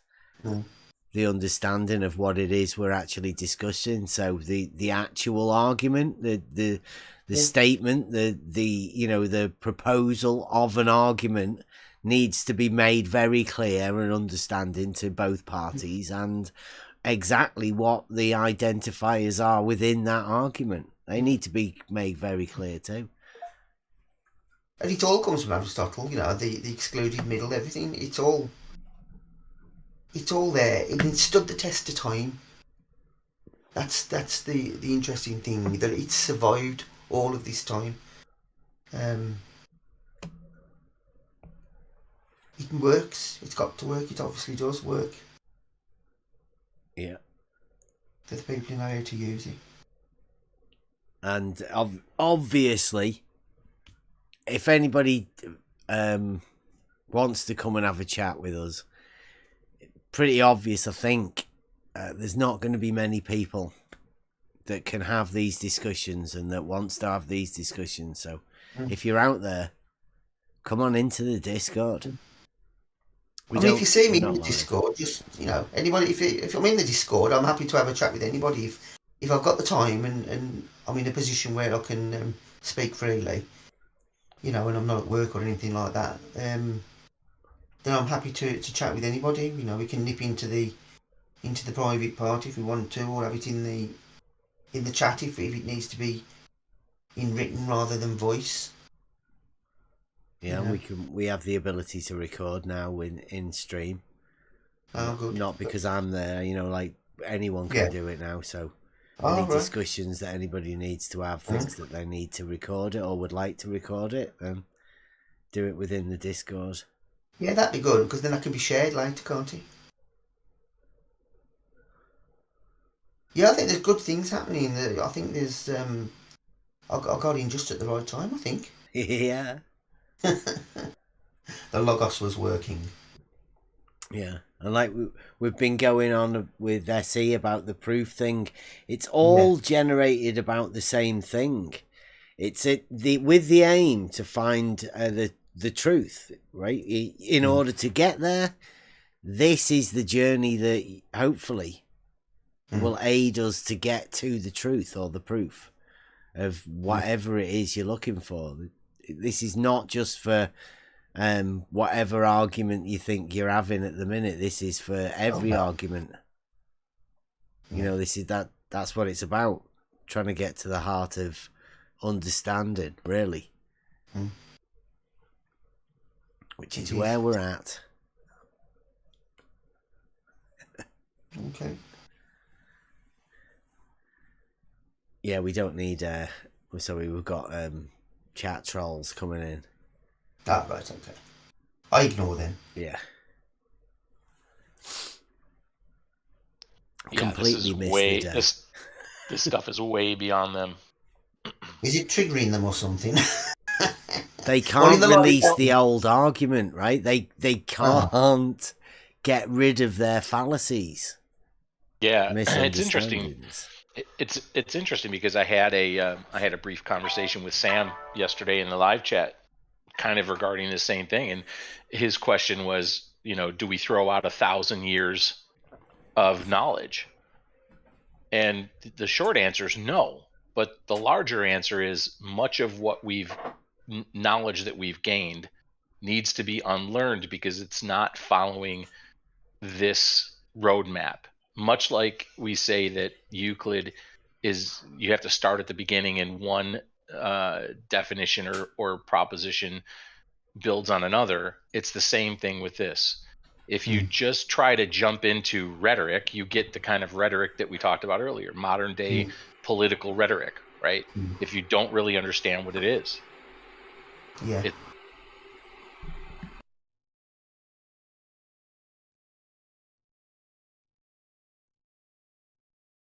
You're right. I don't know, if people don't want to, if they're not interested in what I have to say, just don't listen. Yeah, but we're going to go through it. That's for sure. Yeah. I mean, the trolls, unless they just enjoy trolling, in which case it's their form of entertainment, but, don't disrupt everybody else's enjoyment of a journey just because you want a bit of entertainment. Yeah, well, they've already set it up, right? The cult. But the cult of learning, understanding, and communication. If you want to be involved in that cult, come here. And we'll try and do our best to help you with it. The outside there, what they call whatever they've got is not what we want now. I mean, I know there's not an awful lot of people that we can talk to. Most of the people I can talk to are actually in this here, and they come to talk daily. And this is where the learning is going to happen. That backwards tracking that we have been doing. No more. What we're doing now is the moving forward and progressing forward. This sort of stuff, Raven. Thank you very much. You brought a professionalism to next level. Thank you. I don't think you were doing all right before, weren't you? This is good though, real good. Okay. Thanks for hosting me. I'd like to see if we could get that together. I mean, that we sort of surprised you with that. Really, that was meant to be just a talking and going over. So I'm hoping we can get that down as a really good presentation. It would be excellent if we could lead that. Would you be interested in doing I don't know whether we could do. Yeah, we just need to define what format you want and how detailed and how much you want me to build on. Are you looking for like just the basic introduction, sort of what I've basically done, but a bit more, or it's just defining exactly. I mean, I'm happy to play around and produce what's feasible. I should be able to just download anybody that uses that tool. There is a way I think I can download that as a file that can be run as a presentation, but you may want to. It may need to be adapted and so that it runs in a format that fits in with where we want to take people on this journey. Yeah, well, I was thinking if we can break it down to smaller pieces and then do maybe a half hour that we could put out as a learning video, but then also have like the discussion that we have tagged onto it as well. So have the initial part and then have that separate and on its own, but also the bit with the discussion afterwards for anybody that wants to get involved in a discussion or listen to a more lengthy thing. Because what we do is sort of goes out longer, doesn't it? Yes. But we could do with trying to compact it all for easier digestible pieces, right? Yeah. I mean, the reason I did it this way, I wanted to try and cover enough so I could grab people's interest and show them that it's not just a trivial overlooking glance at this system, that I really want to work on this and get it right. So I needed to give enough information to show that it's a serious endeavour, but not that much that it would frighten people off. But what I would be doing is I would be going down almost, book by book, paragraph by paragraph, in small sections, so that we can really get to the meat of. You know what I mean? Would that work? So that exactly, yes. They're not big. They're not going to be great, big, massive tomes of hours worth of talking about a topic. It'll be an analysis of a small part of it until we build up the full. Like, to work through the organon is going to take a while, just to do that. Yeah. But until you've done that, you can't really move forward unless you've got another group working on the logic side of it. But then if you haven't got the groundwork of the grammar sorted, it's difficult then to latch your logic onto anything that. Yeah, first principles and advanced simplicity. Always start at the beginning and make sure everybody is with you at the beginning, and keep returning there. That's what we've been doing all along. And I think this one is like an intro that people can just run through. Gives them sufficient depth, I think, to understand that we're not playing at it, but not too much that it frightens them off. Yeah, we're not a school, and we're not telling everybody what they have to do and have to think or anything. All we're saying is, if you want to try a new approach to this that seems to stop trolls from coming after you. I mean, they're obviously saying things and whatever, they're making it all up. They mean nothing. It's quite obvious now that they're just not able to come and talk to us. And if you think you're not one of those people and you do want to come and talk about things, then come and join in. Next Level Discord server. And the thing to remember is, with the Trivium and the quadrivium, they are not prescriptive, they're descriptive. They never tell you what you should be thinking. They're giving you the tools to think. So it's nothing to be frightened of, it's nothing to be fearful of, that you're going to have your worldview destroyed or whatever because we're going to impose some kind of new worldview. It's not, it's just giving you the tools that you need to look and critically analyse, reality.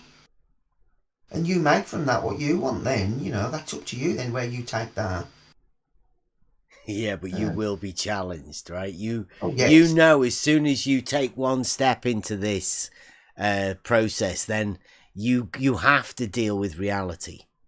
Oh yeah, you've got to be challenged. Yeah, and you're not going to have sophistry spewed out everywhere without it being challenged. Of course, the challenge is part of the journey. It's part of the growth, isn't it? To be able to be challenged and to accept that challenge. Yeah, I said.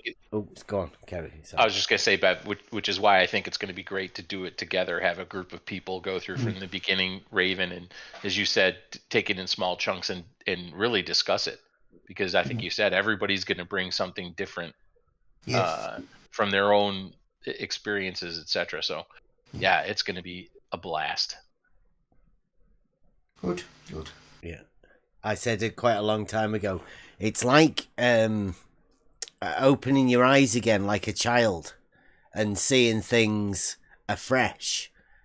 And some people find that scary and some people relish it. That's something that you said that, Bev, because I said coming into this to myself that I'd love to be able to put myself in my position as a 4-year-old, start learning the trivium and quadrivium, and just get rid of everything else that's, distracting me from the truth. I mean, if you could do that, that would be great. Just clean your mind and just go back to 4 years old where you just suck things in. That would have been nice. But I mean, that's why I'm here, is because it would be a lonely road looking nowadays, especially to be a youth, having to deal with the contradictions. And I mean, is it better to not know about the contradictions or to live with the contradictions? Because you might start pointing out contradictions, and as we all know, there's some consequences to pointing out contradictions to other people that hold contradictions. Yeah, but if you don't, right? Yeah, I'm with Raven. You know, I've got grandchildren that are very small, and as they grow up, I don't want them to end up being nihilists. Which, to me, in my opinion, without this foundation, that's what it leads to, is nihilism. In a lot of people, or it's they just blend into the sophistry and just go along with it, and just go that way. But neither road, in my opinion, is any good. Yeah. That's interesting you said that. I had in exactly the same conversation. I don't think it was last night, it was the night before. Somebody had sent me a message about the state of the world, and I had to send it back and sort of say, I cannot sink into that level of nihilism. And I refuse to. I refuse to go down to that level of nihilism. Exactly. You know, I'll kicking and screaming into that good night. I won't do it. You know, we're better than that as a species. We're better than they make out we are. So nihilism, no, none of that. It's interesting you said that. You almost exactly word for word, basically the conversation I had. So. Yeah, it's not all bad news though. No, it's not. It's more about for sure. the comedy, right? The element to it that we're learning through discussion, and discussions that generate a progression forwards, not a progression backwards. And we are done with non-arguments. From this point forward, we will be pointing out every little piece of sophistry and paralogisms wherever we find them. And that's why I think people aren't really prepared to come and talk to us anymore, which is good for me. I'm happy with the people that we've got around us. No, I think it's coming on well. Yeah, and we'll have a new group of people that will latch on to that, so it's fine with me as well. Good. So when do we start this, and should we? How often would you like to do this, Raven? I mean, would you want to do it like at a time when you think you're ready, type basis, or would you be like wanting to spend a day a week on it? Because I believe there's going to be some new slots. Yeah, I was thinking perhaps a slot a week, but it may not be always a completed. It may be a work in progress. Well, just a discussion about the work in progress would be at that day, right? Yeah. I mean, as you know, I've got a few health issues that may interfere occasionally, but the majority of the time, I think a weekly slot would be sound. Okay, is Wednesday okay for you? Hump day. We can do Model Affliction Monday, and then we can do Logic, Trivium, and Geometry. Sort of base the middle of the week around learning, right? Progression. Yeah. Try and keep them all linked together. The 3 midweek days, and then Friday for free for all. If nobody comes for free for all, we might turn it into a gaming night. Who knows? Good. Yeah, I like that. So, anybody you want to come in, click the link. Next Level Discord. This is where the discussion is. Anybody can come in. You can, if you want to come in and have a look, see what we're doing, see what we're talking about. there's quite a few discussions going on during the day, and we do a lot of stuff, watching videos.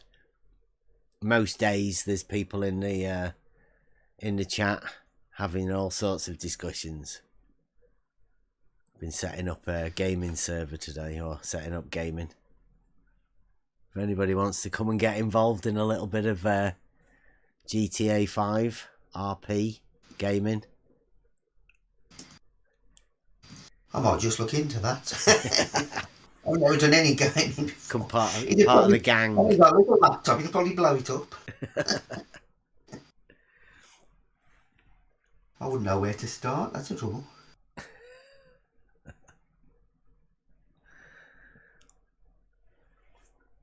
At least you've got your son to help you, won't you? Well, and Emma soon. Who knows who else? I think Saragaki might be coming in and having a game. So if you run Rage, do you have to find what server are you on? Do you have to locate the server that you're on, don't you?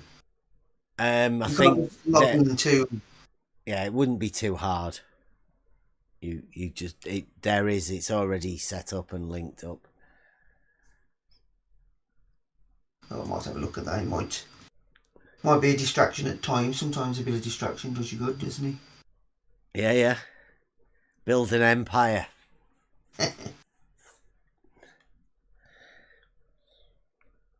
Well, we haven't really got much else on for tonight.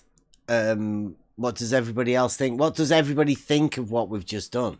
Particularly other people that... I mean, I haven't looked at the YouTube. I mean, what's the response with the YouTube chat? It seems very good. They seem to be with us and the progression forwards. Oh, good. The numbers did drop, but they've come back again. So thank you very much for watching.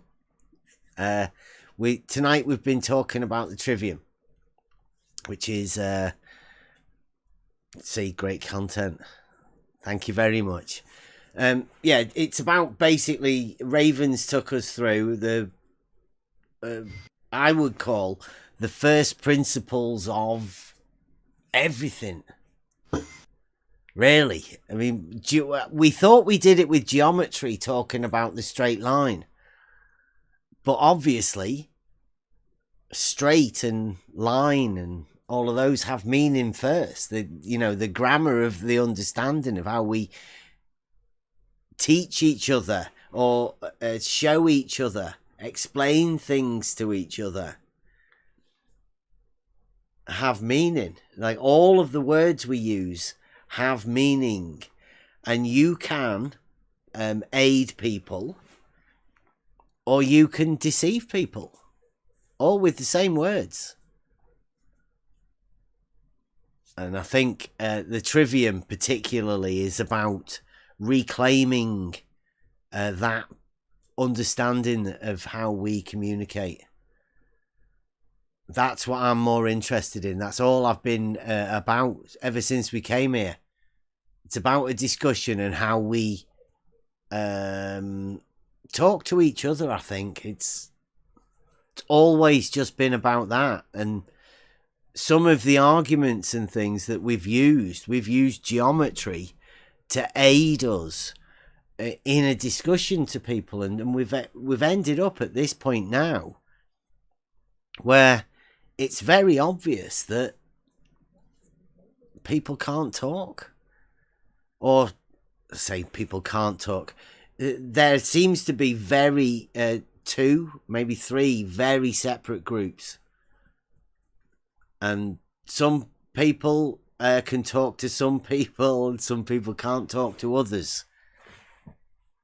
It all depends where you fit and who you want to try and talk to, whether it makes sense or if that's what you want to be involved in. Well, if you think that what we're doing about trying to understand the conversation is something that you want to be involved in, then come in. And I think we do have a lot to learn in the illogic and the non-argument, and see how long it takes talking to people before they will purposely go off track. I think what you go on. I was just gonna say, Bev, I think what you said is about words having meaning is exactly why we find that it's hard for us to talk to certain people in certain groups of people, in multiple groups of people, is because they get mad at us because words actually have meaning.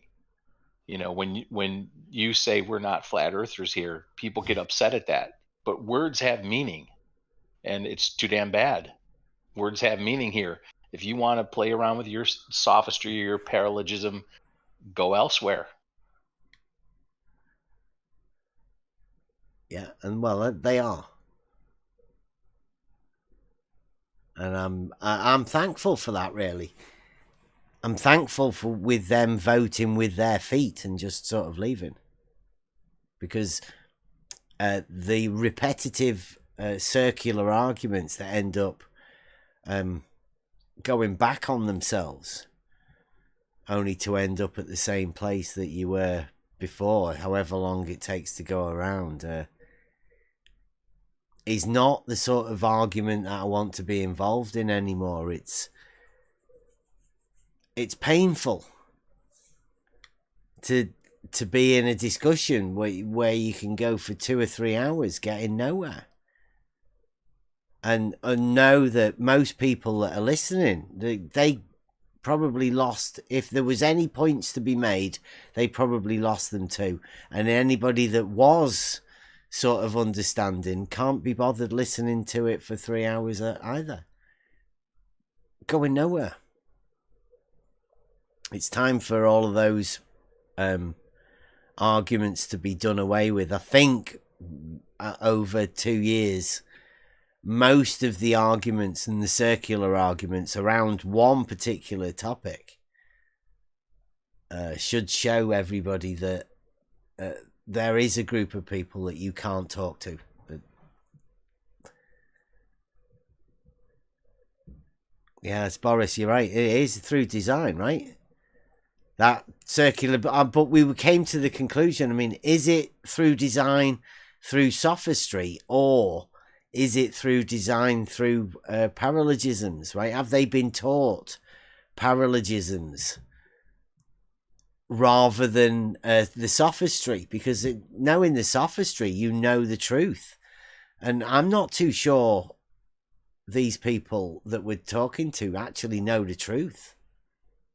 I feel sorry for some of them. Yeah. Because some of them are really, they truly seem to have been enmeshed into something that they don't understand how their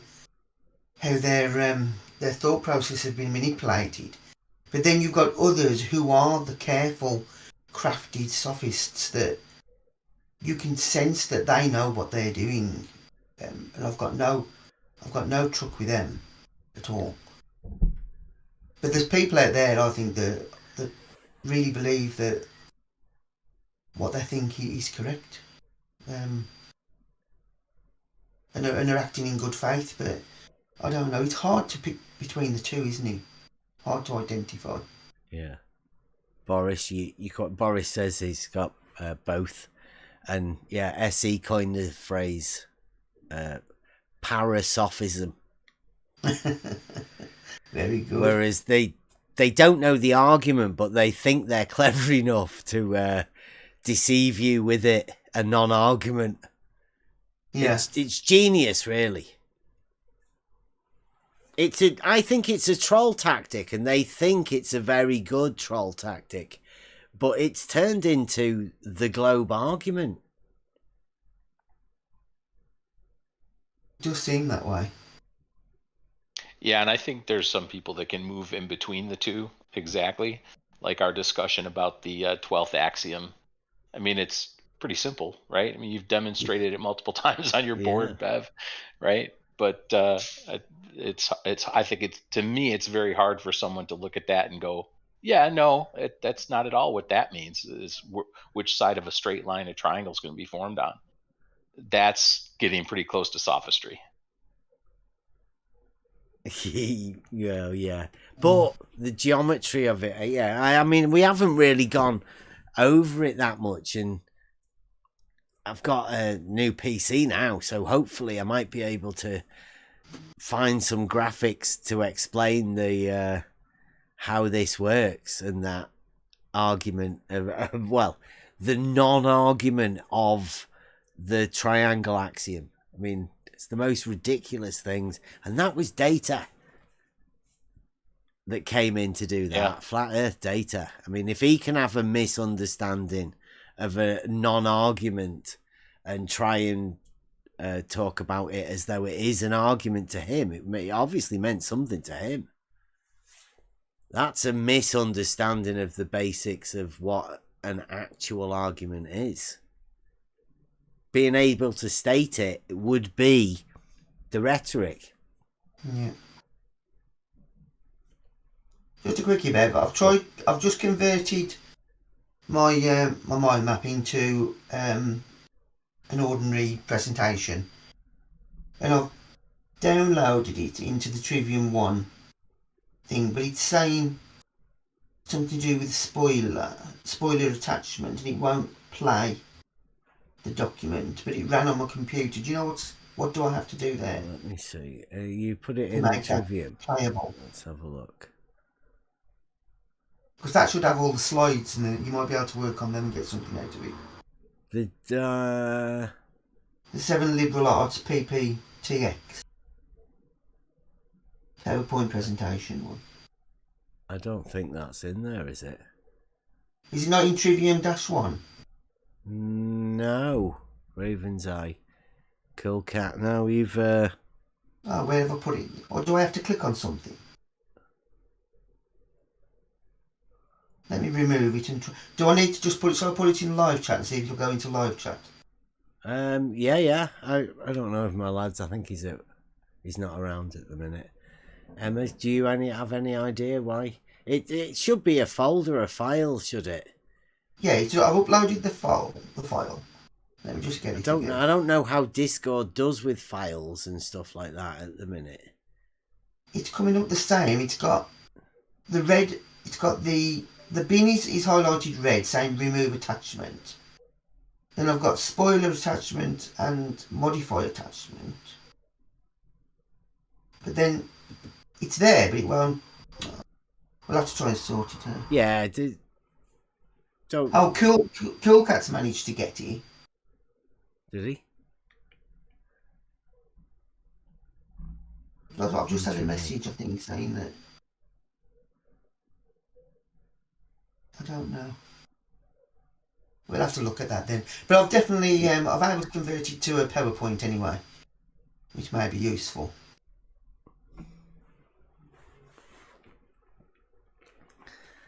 It's just working out how to get it to actually play.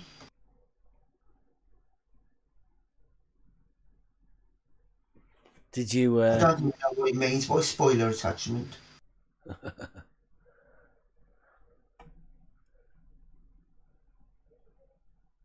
don't know. Is that a code thing to put a spoiler on it? I don't know. If I click on the eye, it puts a red bar across the eye and says spoiler. Whatever that means. But like I said, I'm quite new to all of this. Yeah. This business. But anyway, I can get you the. Can you run PowerPoint? I don't know. This is a brand new PC for me. I would imagine so. It should be pretty simple. It's got all the Windows. If it's got all the Windows Office and everything on, has it? I don't know. I haven't got There's a other clue. formats. I can download it in other formats if you need other formats. We can work this out. Work it out another time, okay?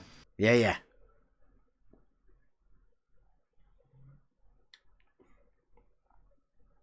We got somebody moaning about the moderators in the chat. Don't worry about them. We don't need them. They're crying and whinging about stuff. There's no need for him to be here if he's crying and whinging like that. We don't need. Oh, is Raven gone? Thank you very much, Raven. I don't know where he's gone. Yeah, I think he closed out of Discord. Might have closed the Closing wrong his stream. window. There he is. Yay. Did you close the wrong window, Raven?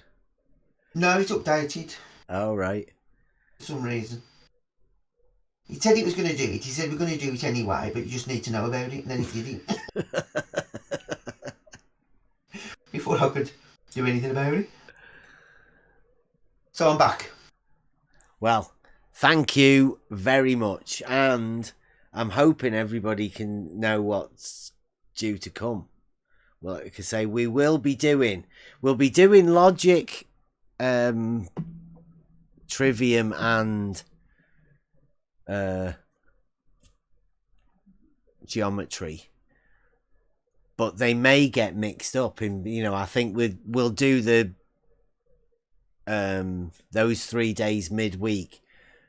That way, Raven, if you need to move anything around and do it on one day or the other, we can also do similar sort of things. I'm thinking as well that in order for us to explain the geometry and logic, we might be better off trying to use some of the arguments that we've had and some of the arguments that we've experienced in order to explain some of these points within logic, geometry, and the trivium, right? It might aid us in explaining how this can be used. Oh yeah. So they acted like a learning activity. Well, it gives us some of the paralogisms and arguments that will explain some of the points, I'm guessing. So if you can give us a hint about what we're doing, I might be able to find out an argument, or maybe the people that are around here may be able to recognize an argument that may help us explain these different points within, because I'm pretty sure that once we start going through the trivium, all of the fallacies and the different points that we make, we will have already experienced multiple times. Oh yeah, people will be able to point that out. Sorry, go on. Yeah, I was having flashbacks a few times to arguments that we've already had, exactly like you're saying, while Raven was given the presentation. I think it was brilliant. Yeah. It's just putting it all together, Raven. I think that's what you've come here for, to do. That's well, it seems to thank be, you. Yeah. It seems to be where it's meshing anyway. I'm a big believer. I follow. I don't know. I just follow where I'm led, and I get led into strange places sometimes, and come out the other end and think, "My God, what a learning experience that was."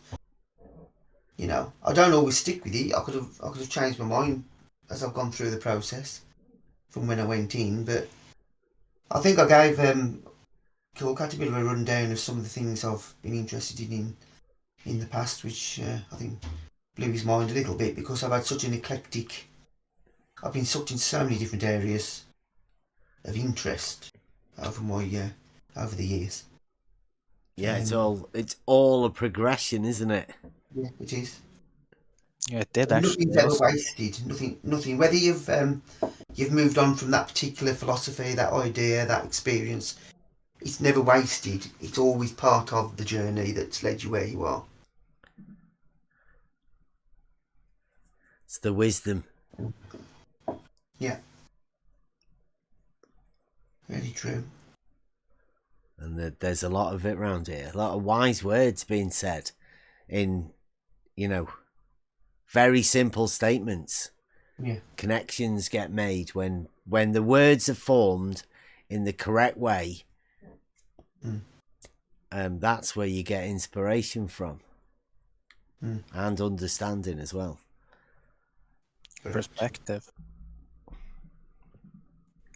Looking at things in a different way, right? It gave me a few flashbacks, not only to arguments we've had in here, but things that have happened in my own life growing up, right? That I can look back at now and be like, aha, that made an impression on me because of the logic of the situation at the moment. And I can look back and realize it now, what it all meant in hindsight, right? It's kind of like that as well. Yeah. Yeah, I past mean, I know. experiences make it. They really come to the front, don't they? And you realise, you come to the realisation of what it was all there for. Fascinating. I mean, I'd have loved to have been part of the conversation you've had over the last couple of years. But would I be where I am now if I'd have done that? Because that would have changed me. And so obviously, perhaps I wasn't meant to go through that part of the journey at that point. Well, maybe that's what you're here for, right? You've obviously come to do this, right? Which is, again, bringing us all back in again. And I would love to relive some of the conversations that we had with you.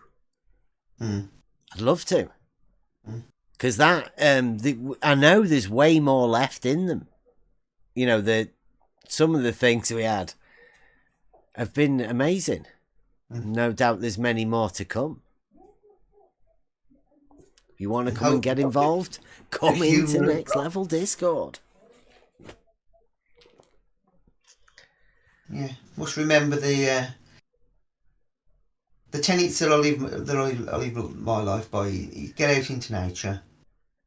Remember to laugh, and then get your head stuck down and do the hard work when you need to. It's basically the simple way I live.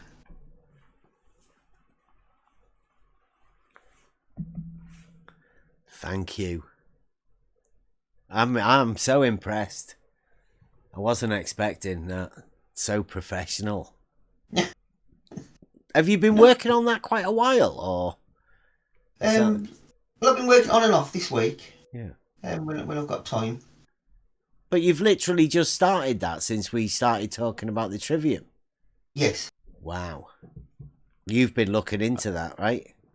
Oh, yes, I have. I've been, like I said, I've read around lots of different subjects and done a lot. I mean, I've done so much work, so much work on sacred geometry and things like that, and because of my connections to where I live, within the Brythonic lands, you know, within the Welsh and the British Isles, and you know, that culture and that history, and the historical figures within that, that have brought so much depth to how I see things, that probably aren't part of any conversation that anybody's had here, because they're specific and local to the Cymru culture, really. But they're so relevant because they all fit in and it's all the same stuff. Brilliant. How it all comes together. Very good. All people and all things.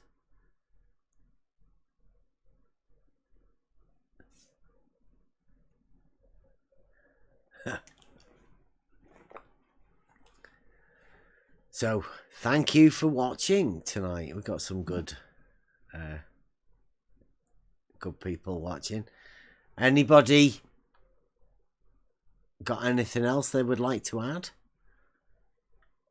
about tonight, or should we just open the floor up for something else? Bust a song, or do you want to close it off? Go into the after party, after show? I just want to give a big thanks to Raven. Very well done. Really appreciated it. Looking forward to the next one. Thank you very much. You're welcome. Thank you. Yeah, my praise too, Raven. I think that was really brilliant. Definitely worth going over multiple times. Yeah, I sort of don't know how to follow that, Raven. You've stunned me. Follow it with a Buster song. Yeah. You can't beat that. Right, okay, okie dokie. I think we've been going for 2.25 hours and got a bit of gaming to be doing. But does anybody want a Buster song to send us out with? Anybody wants to come in and follow the discussion, we'll be going. Like I say, I don't think we want to be giving too much away, because I think people learn from, I don't know, they learn from truths and they learn where to obfuscate. And it's pretty obvious that the obfuscations happen to turn the arguments backwards. I don't understand people's hesitancy in coming into the server, into the Discord, and joining in with the conversation. I don't know what the fear is. I found it extremely welcoming, even though when I came, I was just lurking around, testing the waters, getting a feel for the place and whether it felt like somewhere where I could feel comfortable. And at no point did I feel any kind of hesitancy. So I don't understand this fear people have of moving across from YouTube into the server, into the Discord. I don't think there's that many people that want, because they've seen what happens when trolls attack, let's say. They don't really want to be involved in it. So I mean, if anybody does want to come in, the after show we don't record, we don't do any of that. But obviously trolls are on Discord and they'll know what you are, so I don't want to be bringing anybody into something that they're not aware of. We do have some pretty nasty trolls. Yes, you do. And there's a lot of people that will just chase you with non-arguments constantly. So, I mean, we are developing what seems to be, call it a safe space from that sort of argument. We are getting away and getting rid of non-arguments in the Discord. So if you'd like to come and try a conversation that may not involve fallacies, then come into Discord. Speaking of which, I'm going to close the end of the show up today. It is Logic Day, Geometry, Euclid Day tomorrow. And maybe, I don't know, I haven't really decided what we're going to do tomorrow, but we're going to end up with a Brenda song today. You don't understand. Anybody, any final words they'd like to say? I'd like to say thank you to Raven, but anybody? I'm going to close out. Today was the great Trivium beginning forwards. I'll leave you with Brenda. See you tomorrow. So Euclid is a fantasy model. Bev is model afflicted. Well, it's wrong. Wait, Euclid is a fantasy. Have you read the book? It's called Euclid's Elements. That's really good. You should give it a look. Well, it's wrong. Yeah, well, probably one of the most perfect books ever wrote. Well, it's wrong as well. Well, it's wrong. What, Euclid's Elements are wrong? No, it's wrong, isn't it?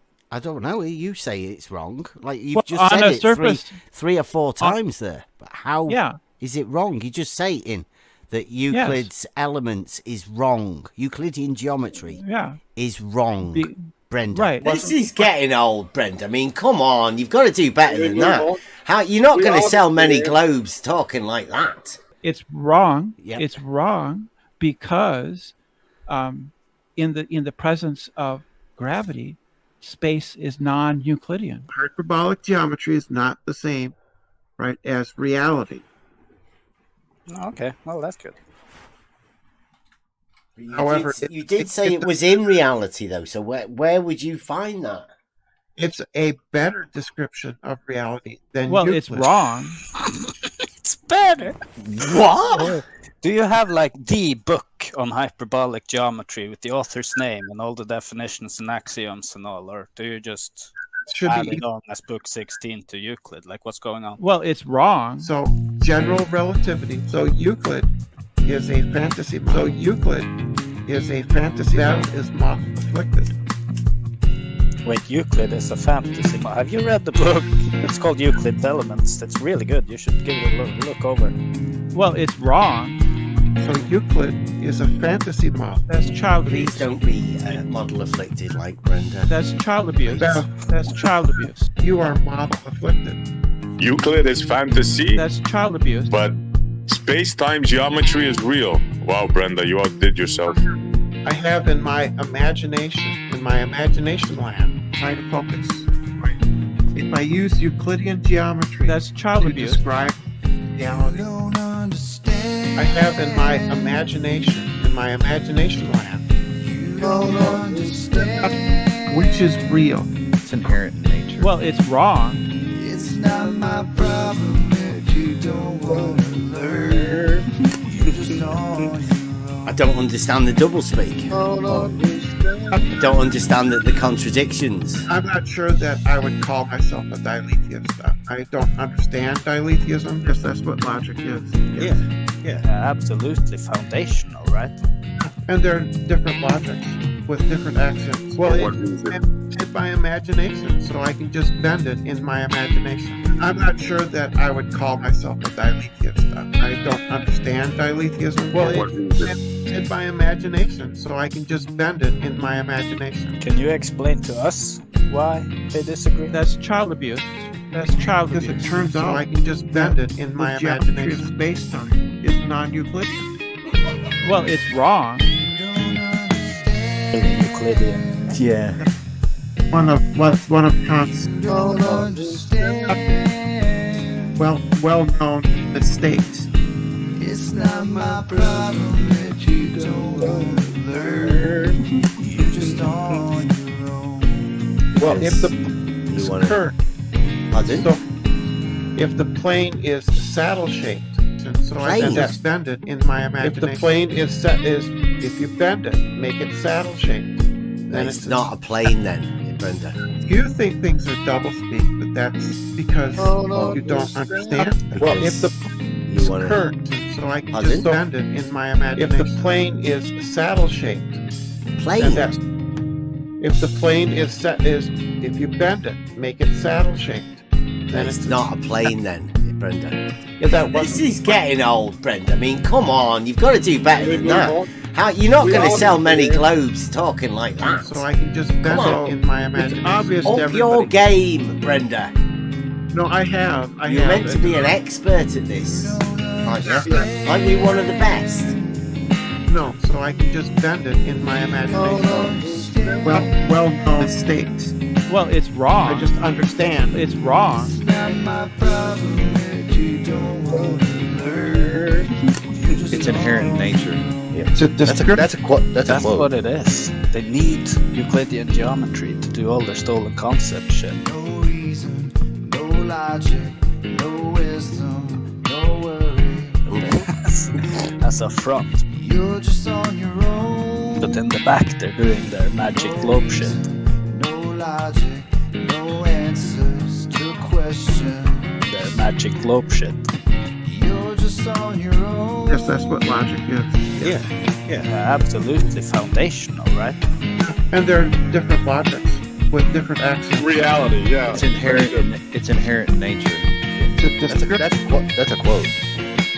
Transcendental, relating to the spiritual realm. You read the second one, that's interesting. Kantian philosophy. Is that what you're after? You like a bit of Kant? Presupposed and unnecessary to experience a priori. Logic? Can we say that? Is that a better way of saying it? A priori? Oh, Immanuel Kant introduced that kind of language. Well, actually, people have been talking about it before that, but he was the big man in the block. The old philosopher. Come to find out, that quote that I just spoke. It's inherent in nature. Oh, was it? Ah, yeah. No way. Kant said that Euclidean geometry was what's that? It's inherent in nature. Inherent in nature, yeah. Well, it's wrong. That's a tough Many one. people seem to quote Kant or whatever to saying that reality is obviously and clearly Euclidean. Yeah. That's child abuse. That's child abuse. One of Kant's well-known mistakes. Because I do actually teach my son geometry. So when you say we, yeah, that's child abuse.